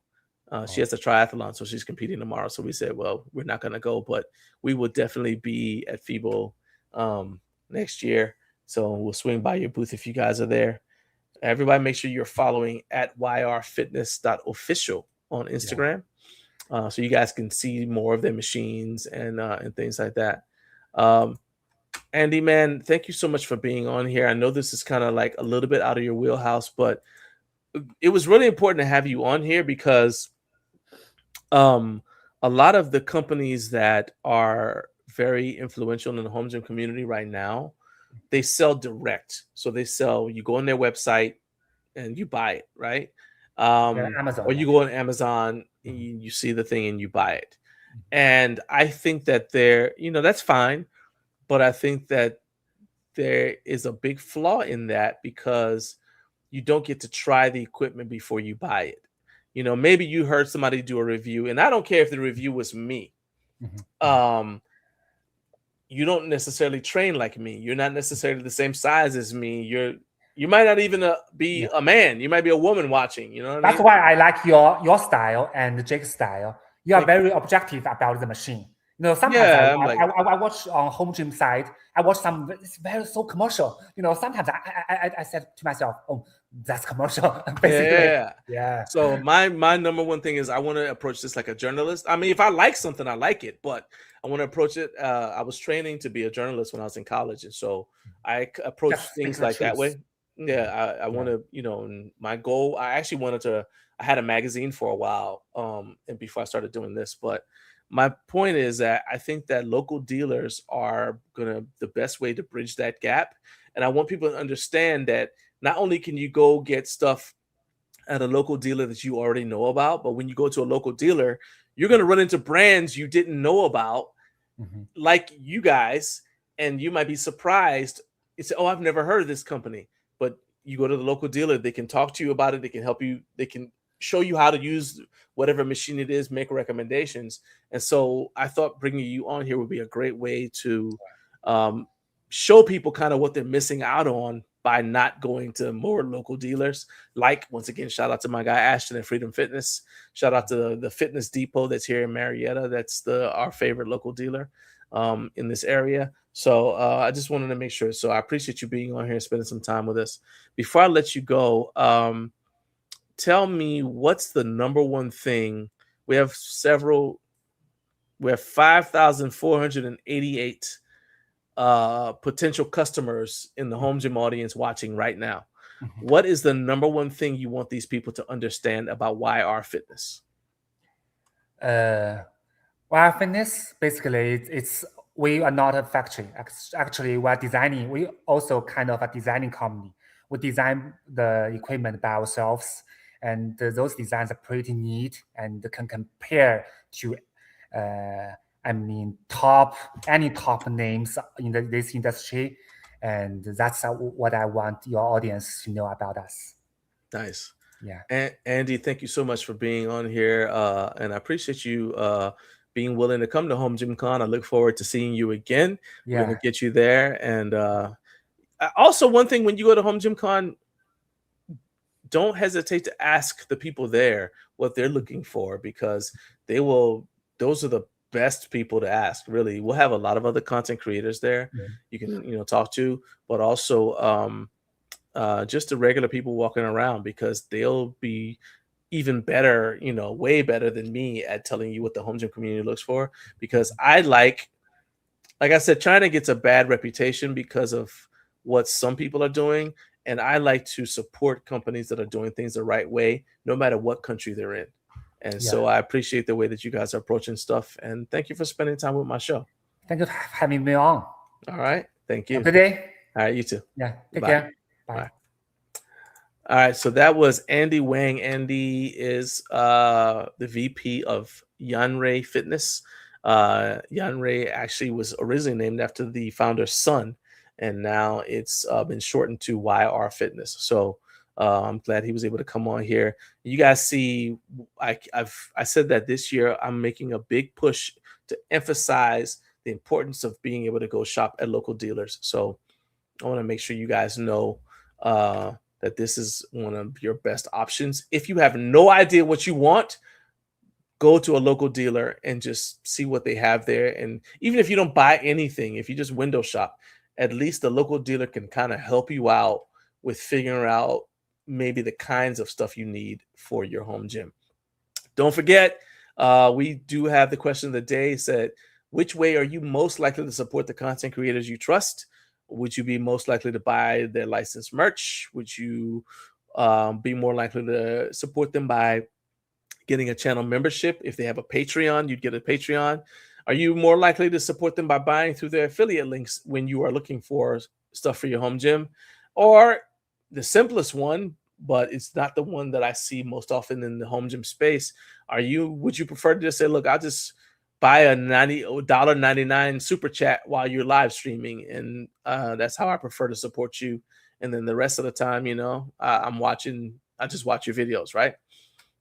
So go ahead and post those comments there with your answer, and I'll leave this up for a little bit while I tell you guys what I learned this week. So what I learned this week, it's kind of like last week. Remember last week, I told you guys something that I wasn't learning, I was remembering, right?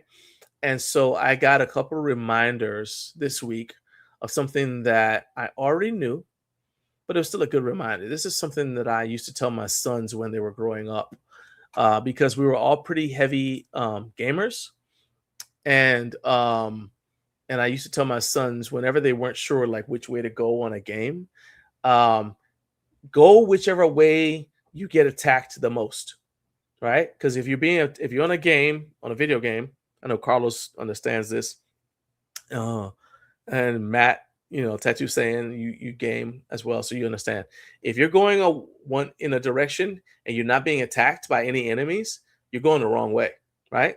So if you're being attacked by enemies, you're going the right way. You're probably going the right way, and that's the case in life as well. People are resistant to change. They don't like things that are unusual, that they've never heard of before, even if that change is for the better.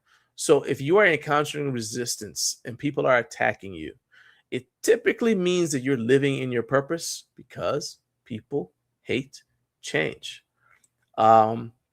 People especially hate what they don't understand. If you're doing something new, people hate what they don't understand, because understanding is a form of control. People don't like feeling out of control. Now, just like a video game, sometimes in order to overcome that resistance, you need to adjust your strategy. So just because you're doing the right thing doesn't necessarily mean you're doing the right thing in the right way, right? It doesn't necessarily mean that you're going about doing the right thing in the right way. So make sure you're constantly going through your OODA loop, observe, orient, decide, act. Make sure you're constantly going through your OODA loop and adjusting your strategy as needed. But don't be discouraged just because you're encountering resistance. We got one more answer for the question of the day. Carp said, I just try to do them all. There's nothing wrong with that strategy, man. And I appreciate all of you guys who do support us in all of the ways you support us, even if that is just by hitting the like button and subscribing. But those of you who have become channel members, you pay the 99 cents a month to support us. You are a big reason why we're able to do the things that we do. If you'd like to become one of those supporting members, click that join button. And the membership link is also in the description for every single one of our videos. So I appreciate you for doing that. Rex said, I like monthly support the best. I would consider any of the methods of support, but I don't need many items, so affiliate links are probably last for me, and I like monthly. I will consider any of the methods of support, but I don't need many items, so affiliate links will probably last for me. I like monthly support the best. Yeah. So that's also, by the way, why I did the channel membership and I kept it at 99 cents, because I wanted it to be cheap enough so that I don't want you to make choices, be like, oh, I paid money to support this dude, now I can't buy toothpaste. You know what I mean? I don't want to do that. Super chats are great. And I'll tell you that as this show grows, we're going to start getting a volume of comments. So we may at some point have to go to super chats just to help me filter out, like the sidebar conversations a little bit. But I'm glad we're not at that point yet. I like the personal feel. Okay, so that's it for today's show. Thank you to my wife, Naomi, for joining me once again. Thanks also to my guests, Brad Abbott and Andy Wang, for joining the show. The show would not have been a success without you guys. Thank you to all of you for tuning in and making this the most fun place to be on a Friday morning. Next week, we're going to recap Naomi's triathlon, talk about what she's doing to recover from that triathlon. She said that she's going to do a post race vlog. So we'll do that. Maybe we'll get some footage. I'm not trying to like stress her out. So I'm going to do I'll do limited filming on the way up, but I'll try to catch footage, you know, as we go. But anyway, so you guys will have that vlog before next Friday, because it'll just be an additional upload. We already have stuff that's in the hopper to come out. We've got tons of content in the members only section right now, including 2 hotel gym reviews, one by me, one by Inca Strong. My guy Winston did one from the Worthington Hotel. I mentioned that. We've also got my review of the Body Solid SPR FTS, which was the second piece of Body Solid equipment that we got to check out at HFA. So you guys can check that out. As far as guests, I'm working on getting Jonathan from No Fate 24/7 channel back on the show. It's just trying to make sure that the schedule works out. And make sure you guys tune in to Mailbag Mondays every Monday at 3:15 Eastern, right here on this channel, where I answer your questions that you have put in the comments on our videos within the previous 7 days. Plus, I answer any live questions that you have. All right. Appreciate you guys for everything you do. And I want you guys to, you know, do me a favor. Keep on sharing the link. And yeah, you know what I'm about to say? Keep stacking days. All right. Peace out.